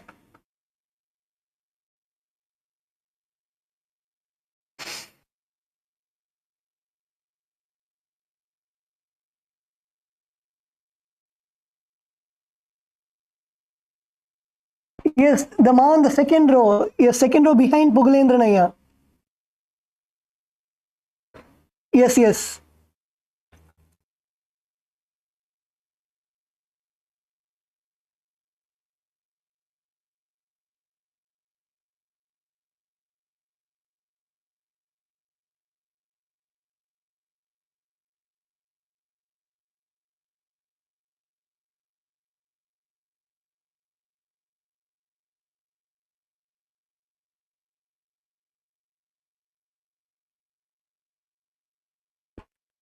Okay, in this asana, visualize Swamiji in your inner space and perform the japa of Mahasada Shivoham. पूर्वत Charpat चौक कहोय सोई वाही VD यो कीजी सोई भीमा अमगुल आत अमतरो रासे.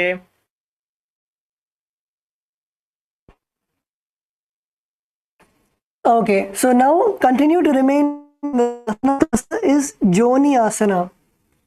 So in this asana, your legs are going to be in the same position.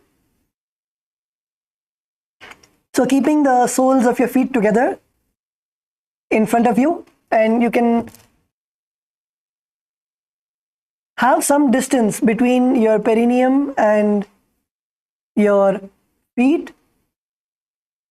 Now you're going to raise your hands all the way up to the sky.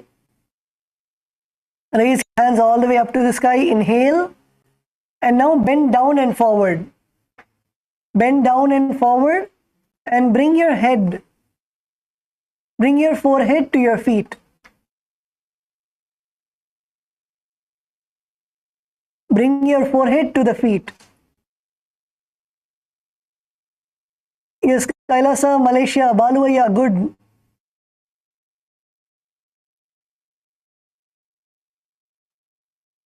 Kailasa, LA, male bodies.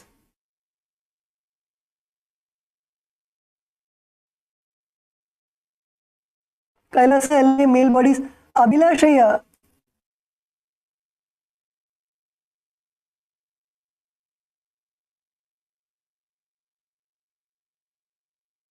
Yes, Abhilashaya, good. Touch your forehead to your feet.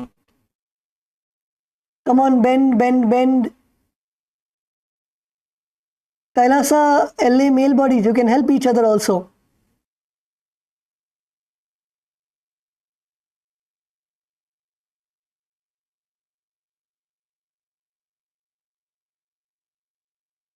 You can help your partners also. Kailasa, LA, male bodies. Kailasa, LA, male bodies. Abhilashaya, Chesaya.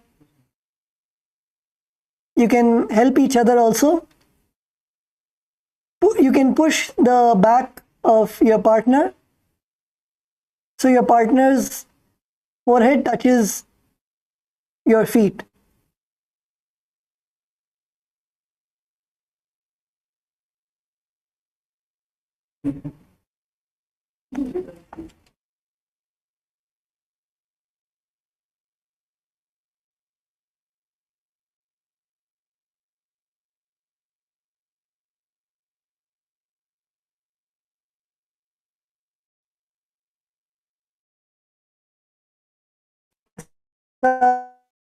Female team, KAILASA Bolivia female team.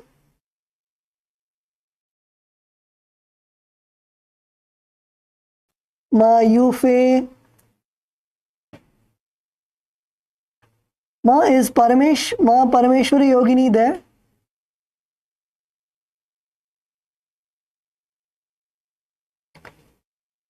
She's in the other camera. Okay, yes, Nithyananda Ma.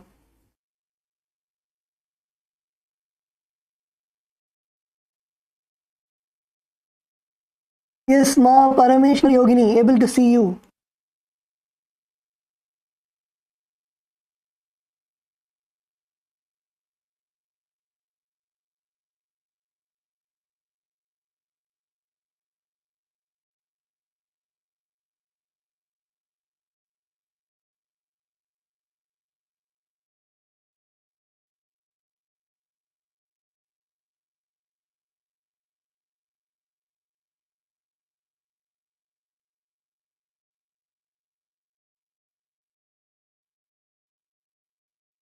Asana, you're going to visualize Yoni Mandala. The Yoni Mandala is the Shra. Visualize the Sri Chakra in your inner space. Perform the Rechaka Kumbhaka. The Rechaka Kumbhaka is exhale completely. Hold your breath as long as possible and inhale. Perform the Mula Bandha, contracting your perineum, and the Japa Maha Sada Shivoham.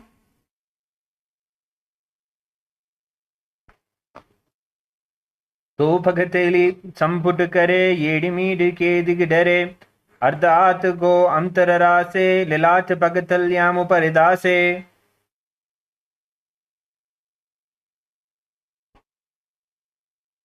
Yes, now you can relax and come up. The next asana is Midaki Pavasana. So you're going to be in the same position, but this time you're going to have your hands stretched out to the side.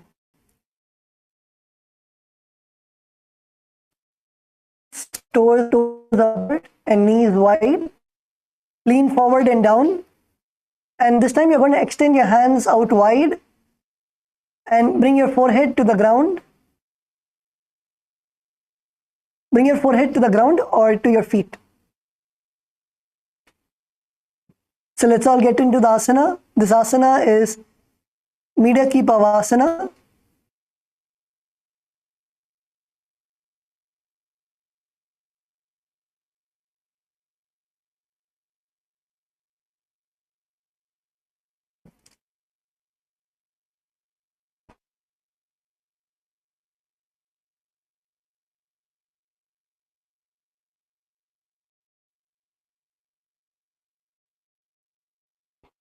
Yes, KAILASA Bolivia, Ma Om. Make sure that your knees are to the side. Make sure that your knees are to the side and your body comes in inside of your knees. And keep your arms wide.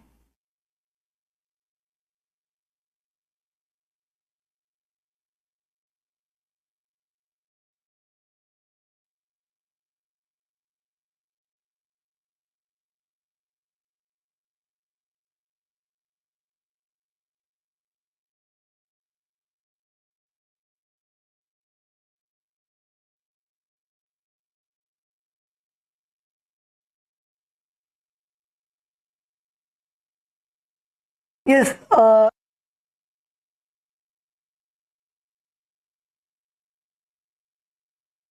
Yes, the Ma next to Ma Om.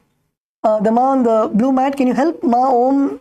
Her knees, you should push her knees to the ground. So your knees should be to the ground and your head should be touching to, your forehead should be touching your feet.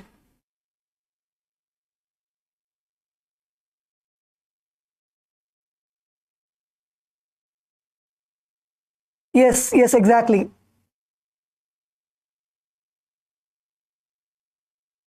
Okay, wonderful, Ma. Kailasa LA male team. Yes, Abhilashaya, more down.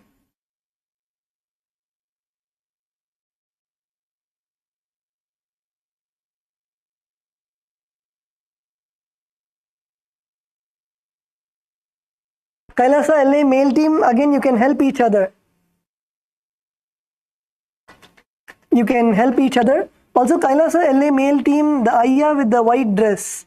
Can you put your name in the chat, please?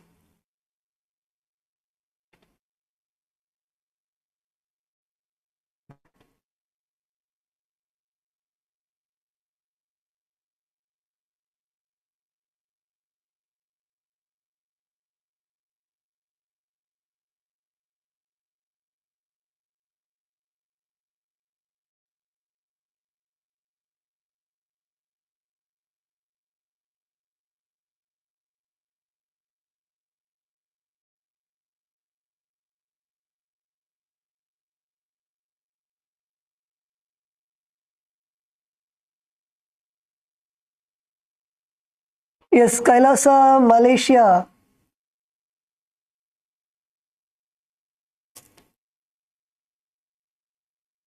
Baluaya, you can help Shakti Velaya. Push Shakti Velaya's back.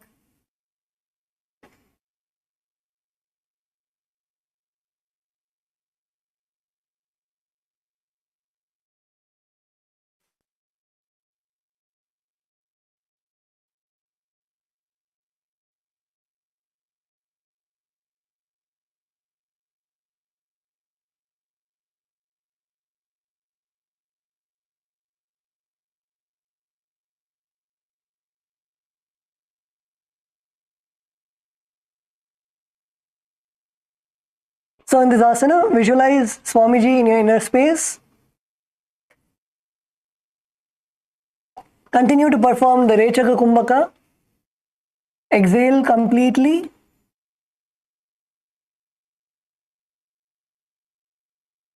Hold your breath and then inhale. Perform the Mula Bandha, contracting your perineum. And the japa of Maha Sada Shivoham. पूर्वभिधि परिभगतली संपुट सोलयेड मिलिरासे एद्यासो माहिली कानी अंगुलदो अंतरे लीलाट धरिति लगावे.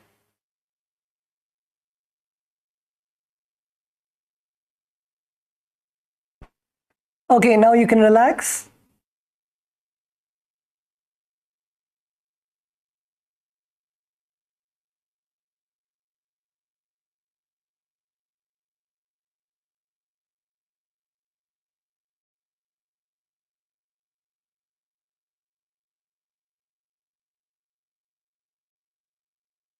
Yes, the next asana is Siddha Samadhi Asana. So continue to have your legs in the same way. And now you're going to insert your hands under your feet, under your legs. Insert both your hands under your feet and then you're going to bend all the way down and bring your forehead to the ground.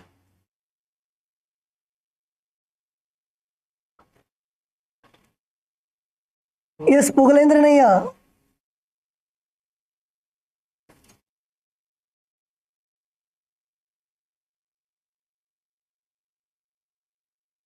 Yes, Pugalendranaya, come on, come on.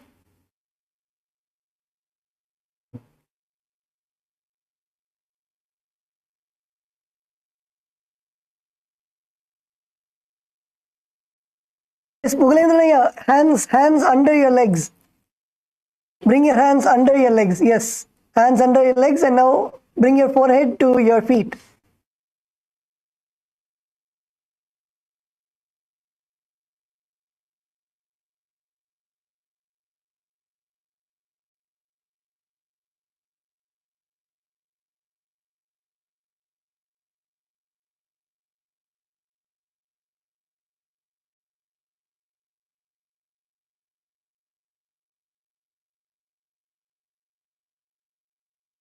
Yes, if your partner is not able to, you can help your partner.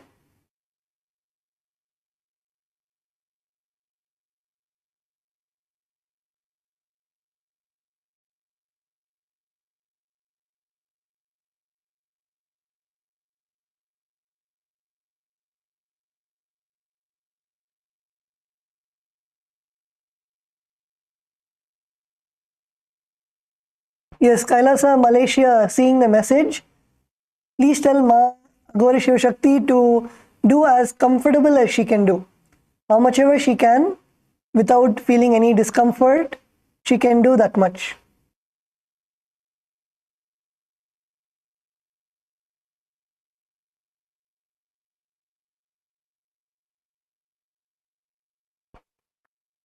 Yes, Kailasa, LA, male bodies. You can help each other. Kailasa, LA, female bodies.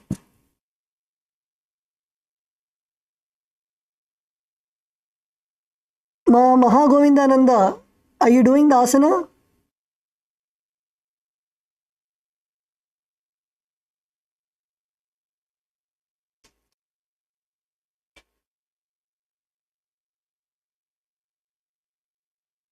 Yes, Ma, you can push Ma Mahagovindananda's back.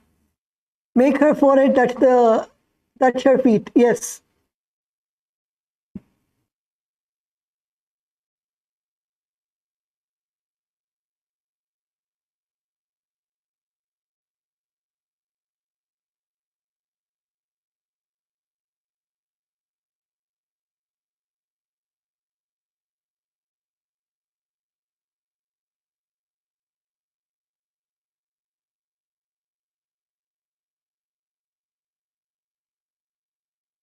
Kailasa, Salem, Nandakumaraya.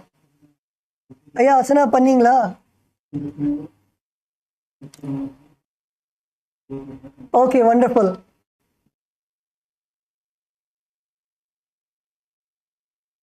Yes, so in this asana, visualize Bhagavan Paramashiva in your inner space.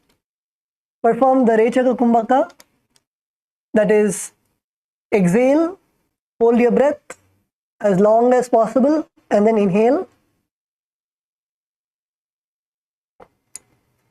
Perform the Mula Bandha, contracting your perineum, and the Japa Mahasada-shivoham.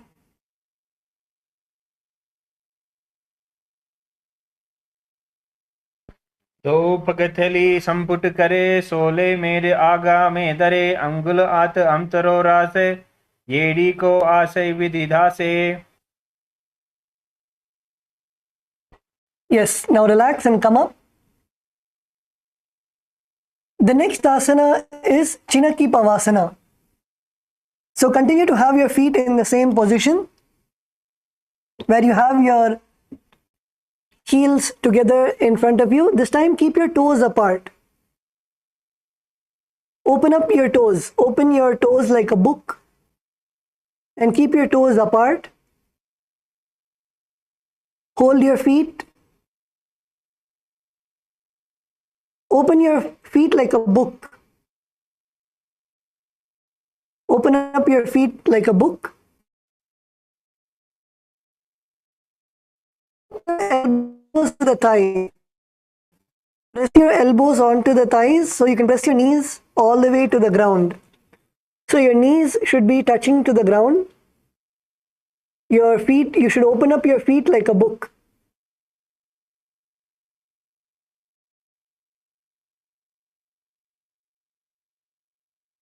Yes, Kailasa, Bolivia, Ma Yufe, knees more down.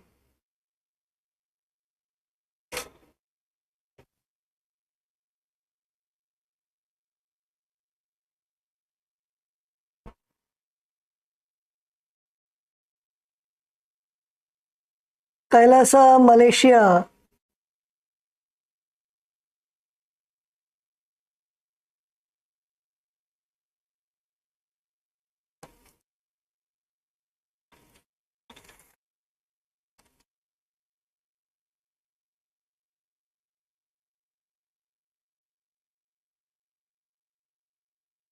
Yes, Baluaya, this is good.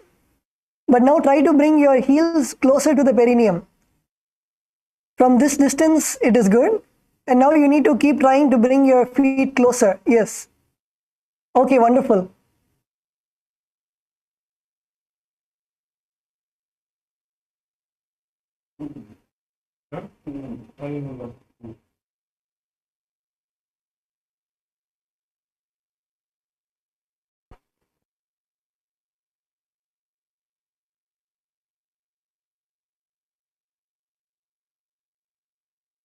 Yes, Kailasa, Bolivia. Kailasa, Bolivia, the Ma near Ma Om. Can you put her name in the chat, please?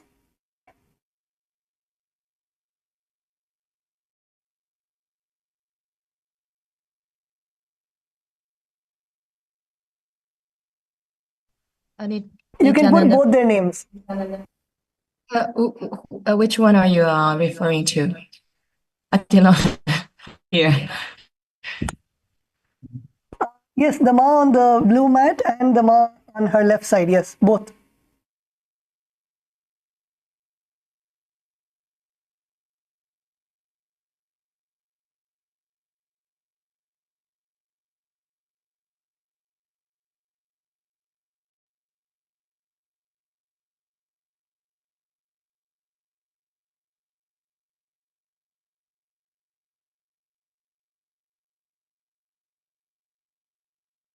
Yes, Kailasa, LA male bodies.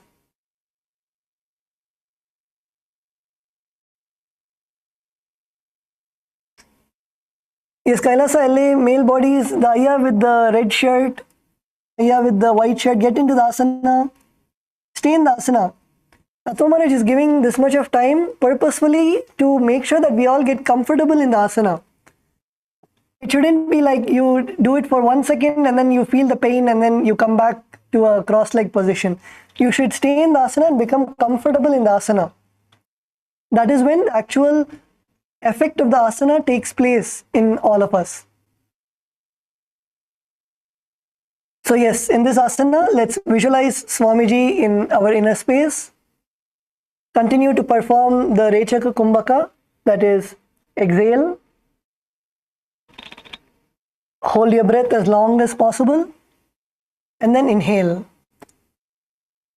Perform the Mula Bandha, contracting your perineum, and the Japa Mahasada-shivoham. तो पगा की येड़ी धरती मिगवा मेढ लगावे पगतली माहिली कौर अमगूटी सधु शुधै जोड़े.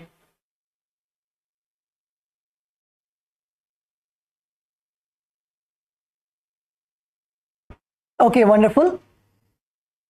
The next asana is Charapata Chokasana. So in this asana, your legs are going to be in the same position where you're going to bring the soles of your feet together, your heels at the perineum. This time, make sure that your heels are as close as possible to the perineum. And now you're going to keep your hands on your knees and push your knees to the ground. Push your knees all the way to the ground, and you can also flap your knees. You can flap your knees and try to push them closer and closer to the ground. Yes, Kailasa LA male body is good. Flap your knees and try to push to the ground.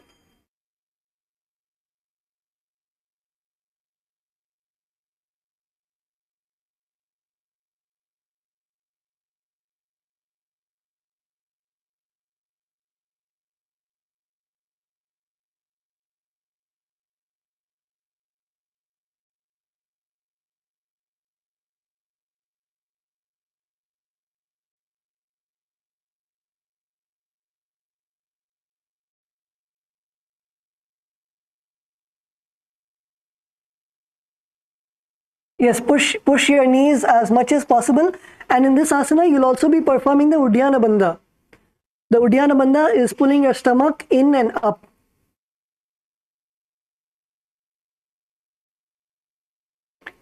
Pull your stomach in and up.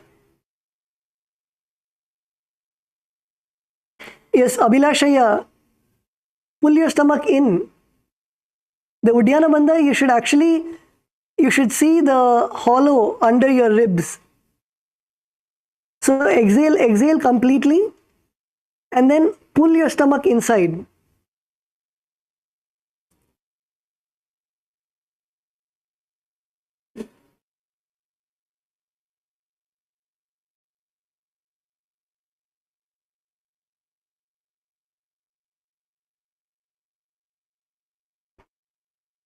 Yes, in this asana, visualize Swamiji in your inner space. Perform the Rechaka Kumbhaka. Exhale. Hold your breath for as long as possible. And inhale. And the japa of Maha Sada Shivoham.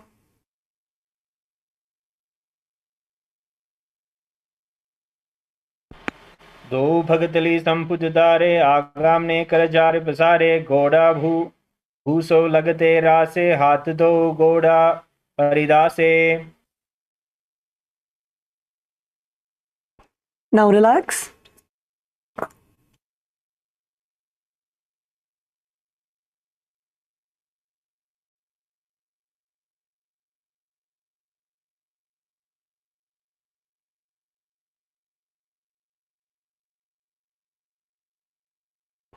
Okay, let's now go to the next asana. The next asana is Bhairavasana. So in Bhairavasana, first you can look at the Acharya on the screen. So what you're going to do is you're going to bring your heels together in front of you. Bring your heels and toes in front of you. Now you're going to pull your heels up to the air. You're going to pull your heels such that your heels are facing the ceiling and your toes are facing down to the ground.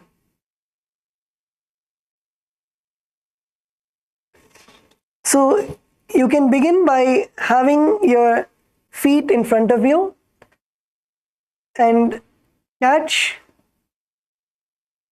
your legs and try to rotate your heels. Try to rotate your heels and bring your heels up to the sky. Bring your heels up as close as possible to your perineum.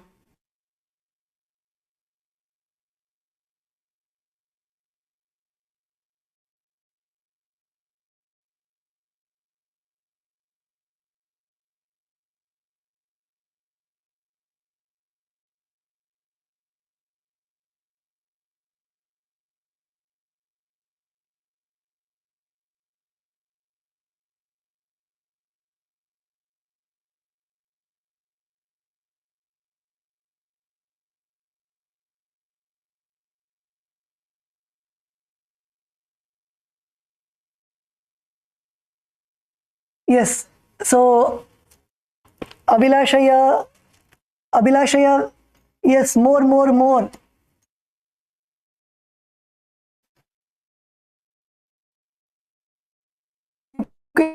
Leg at a time.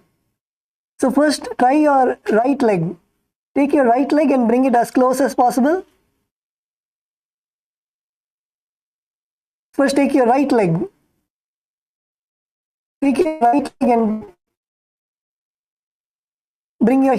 try to bring your heels to the air, to the ceiling.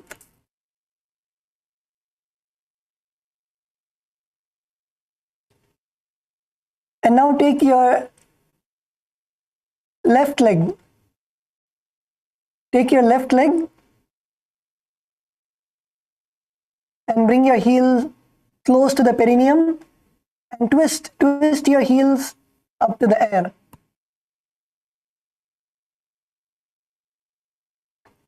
Now do both the heels. Now bring both your heels together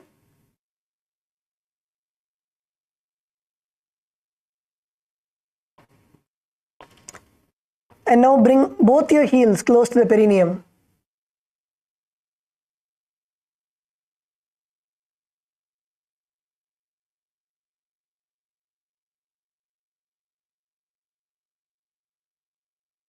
Yes, Ma Om Kailasa, Bolivia. Ma Om, wonderful.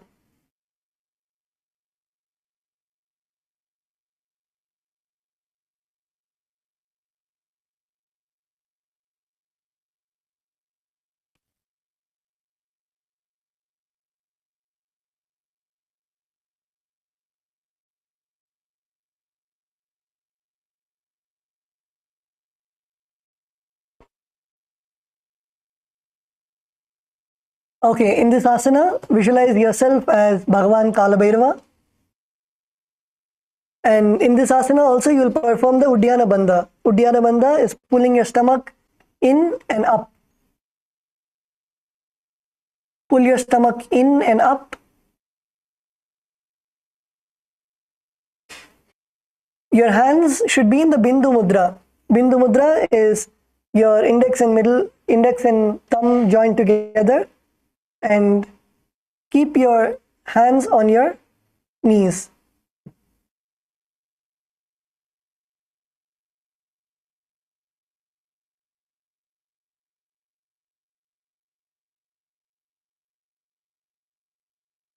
And perform the internal japa, Mahasada-shivoham.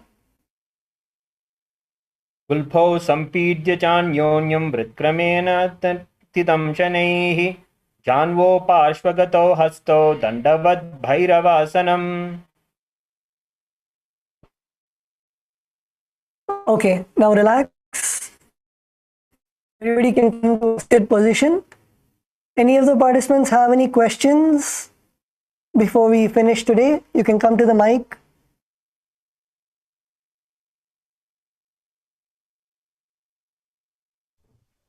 Any participant has any question? Maharaj Nithyanandam. Maharaj Nithyanandam. Yes, Nithyanamaya. Maharaj, Maharaj, this is Nandakumar from Salem. I am talking one thing. I am any wrong position and any mistake you guide in Tamil. I am not understand. Maharaj, ஐயா நீங்க தமிழ்லயே சொல்லுங்க. மகராஜ் நான் ஏதாச்சும் கொஞ்சம் தெரியல சில நேரம் கீழே குமிஞ்சிருக்கும் போது முன்னாடி என்ன பண்றாங்கன்னு தெரியல. அது இல்லாத சோலோவா தான் சிங்கிளா தான் இருக்கேன், ஹெல்ப் பண்றதுக்கு யாரும் இல்லை. அதனால நீங்க ஏதாவது மிஸ்டேக்கா இருந்தா கொஞ்சம் கைட் பண்ணுங்க மகராஜ். அதுக்கு தேங்க்யூ மகராஜ். ஷூர். எஸ் ஐயா, நான் பார்த்துட்டு இருந்தேன். மோஸ்ட் ஆஃப் த ஆசனாஸ் நீங்க கரெக்டா தான் பண்ணீங்க. ஸோ தத்துவ Maharaj will guide you from here. Thank you.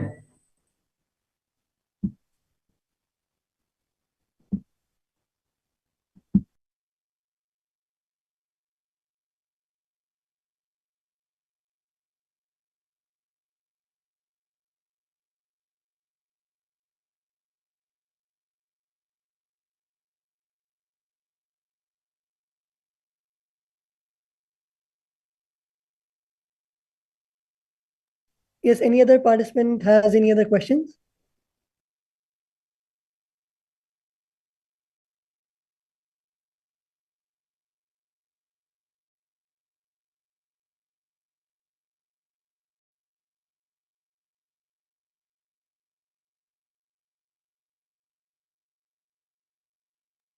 Nithyananda, I have a question. Like, I used to have a bad posture, so I used to sit rooted and be on the computer. So I think my left hip, I don't know if it's my hip or my leg, but I'm not able to, like, I feel there's something wrong with my hip or my leg because I had really wrong posture, like with the way I sit tilted and through the computer. So my left hip is like kind of having some problems. Yes, ma'am. This is Ganga Priya, right? Yeah, this is Ganga Priya. Yes, ma'am. Actually, all of these asanas, the asana sequence that we did today, all of these asanas will directly help to open up your hips. And if you're feeling any strain in your hips or in your inner thighs, it'll help open up and it'll loosen the strain in all of these areas. So you can continue to do these asanas. It will help you very much. Okay. And also when I move my shoulder, there's a lot of noises. Is it because from the bone or the joint, there's a lot of like cracking sound when I move my shoulder?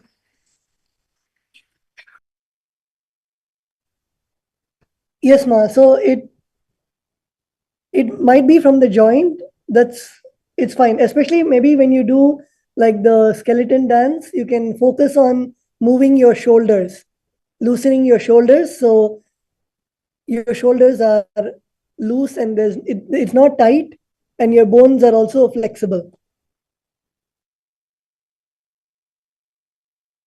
Okay. Okay, thank you, ma. So we are coming to the end of the session. Requesting all the participants to please settle down. Please come to a seated position. Tatvamaraj, see some of you are in Shavasana. Please come up. Please settle down.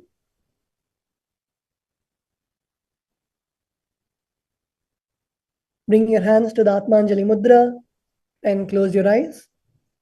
Let's end the session with the Purna Mantra. Om Purnamadav Purnamidam Purnat Purnamudachyate Purnasya Purnamataya Purnameva Vashishyate.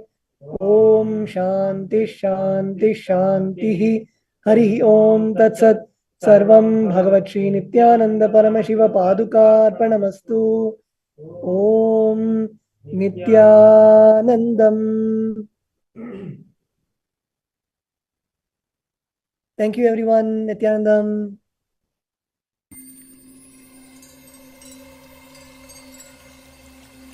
I welcome you all with my love and respect. Let you all open all your three eyes. Om Nithyananda Paramashivoham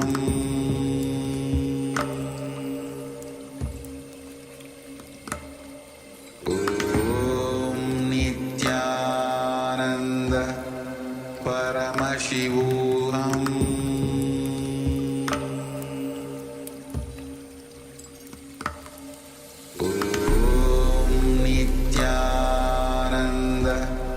Paramashivoham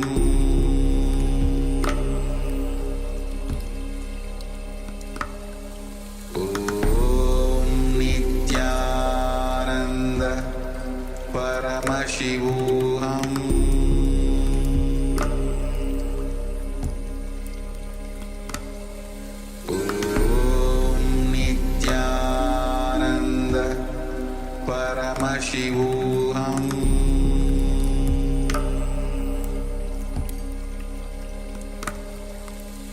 Om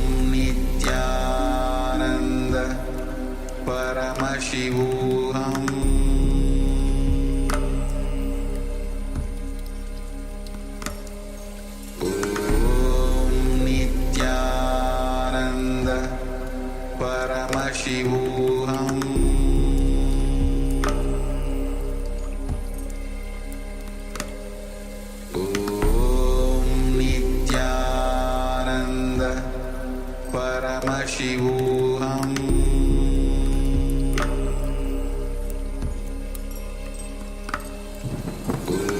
Om Nithyananda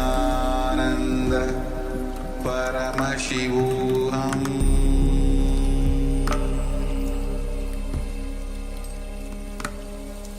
Om Nithyananda Paramashivoham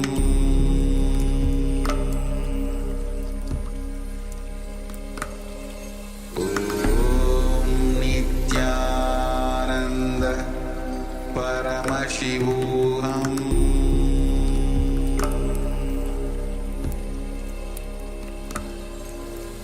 Om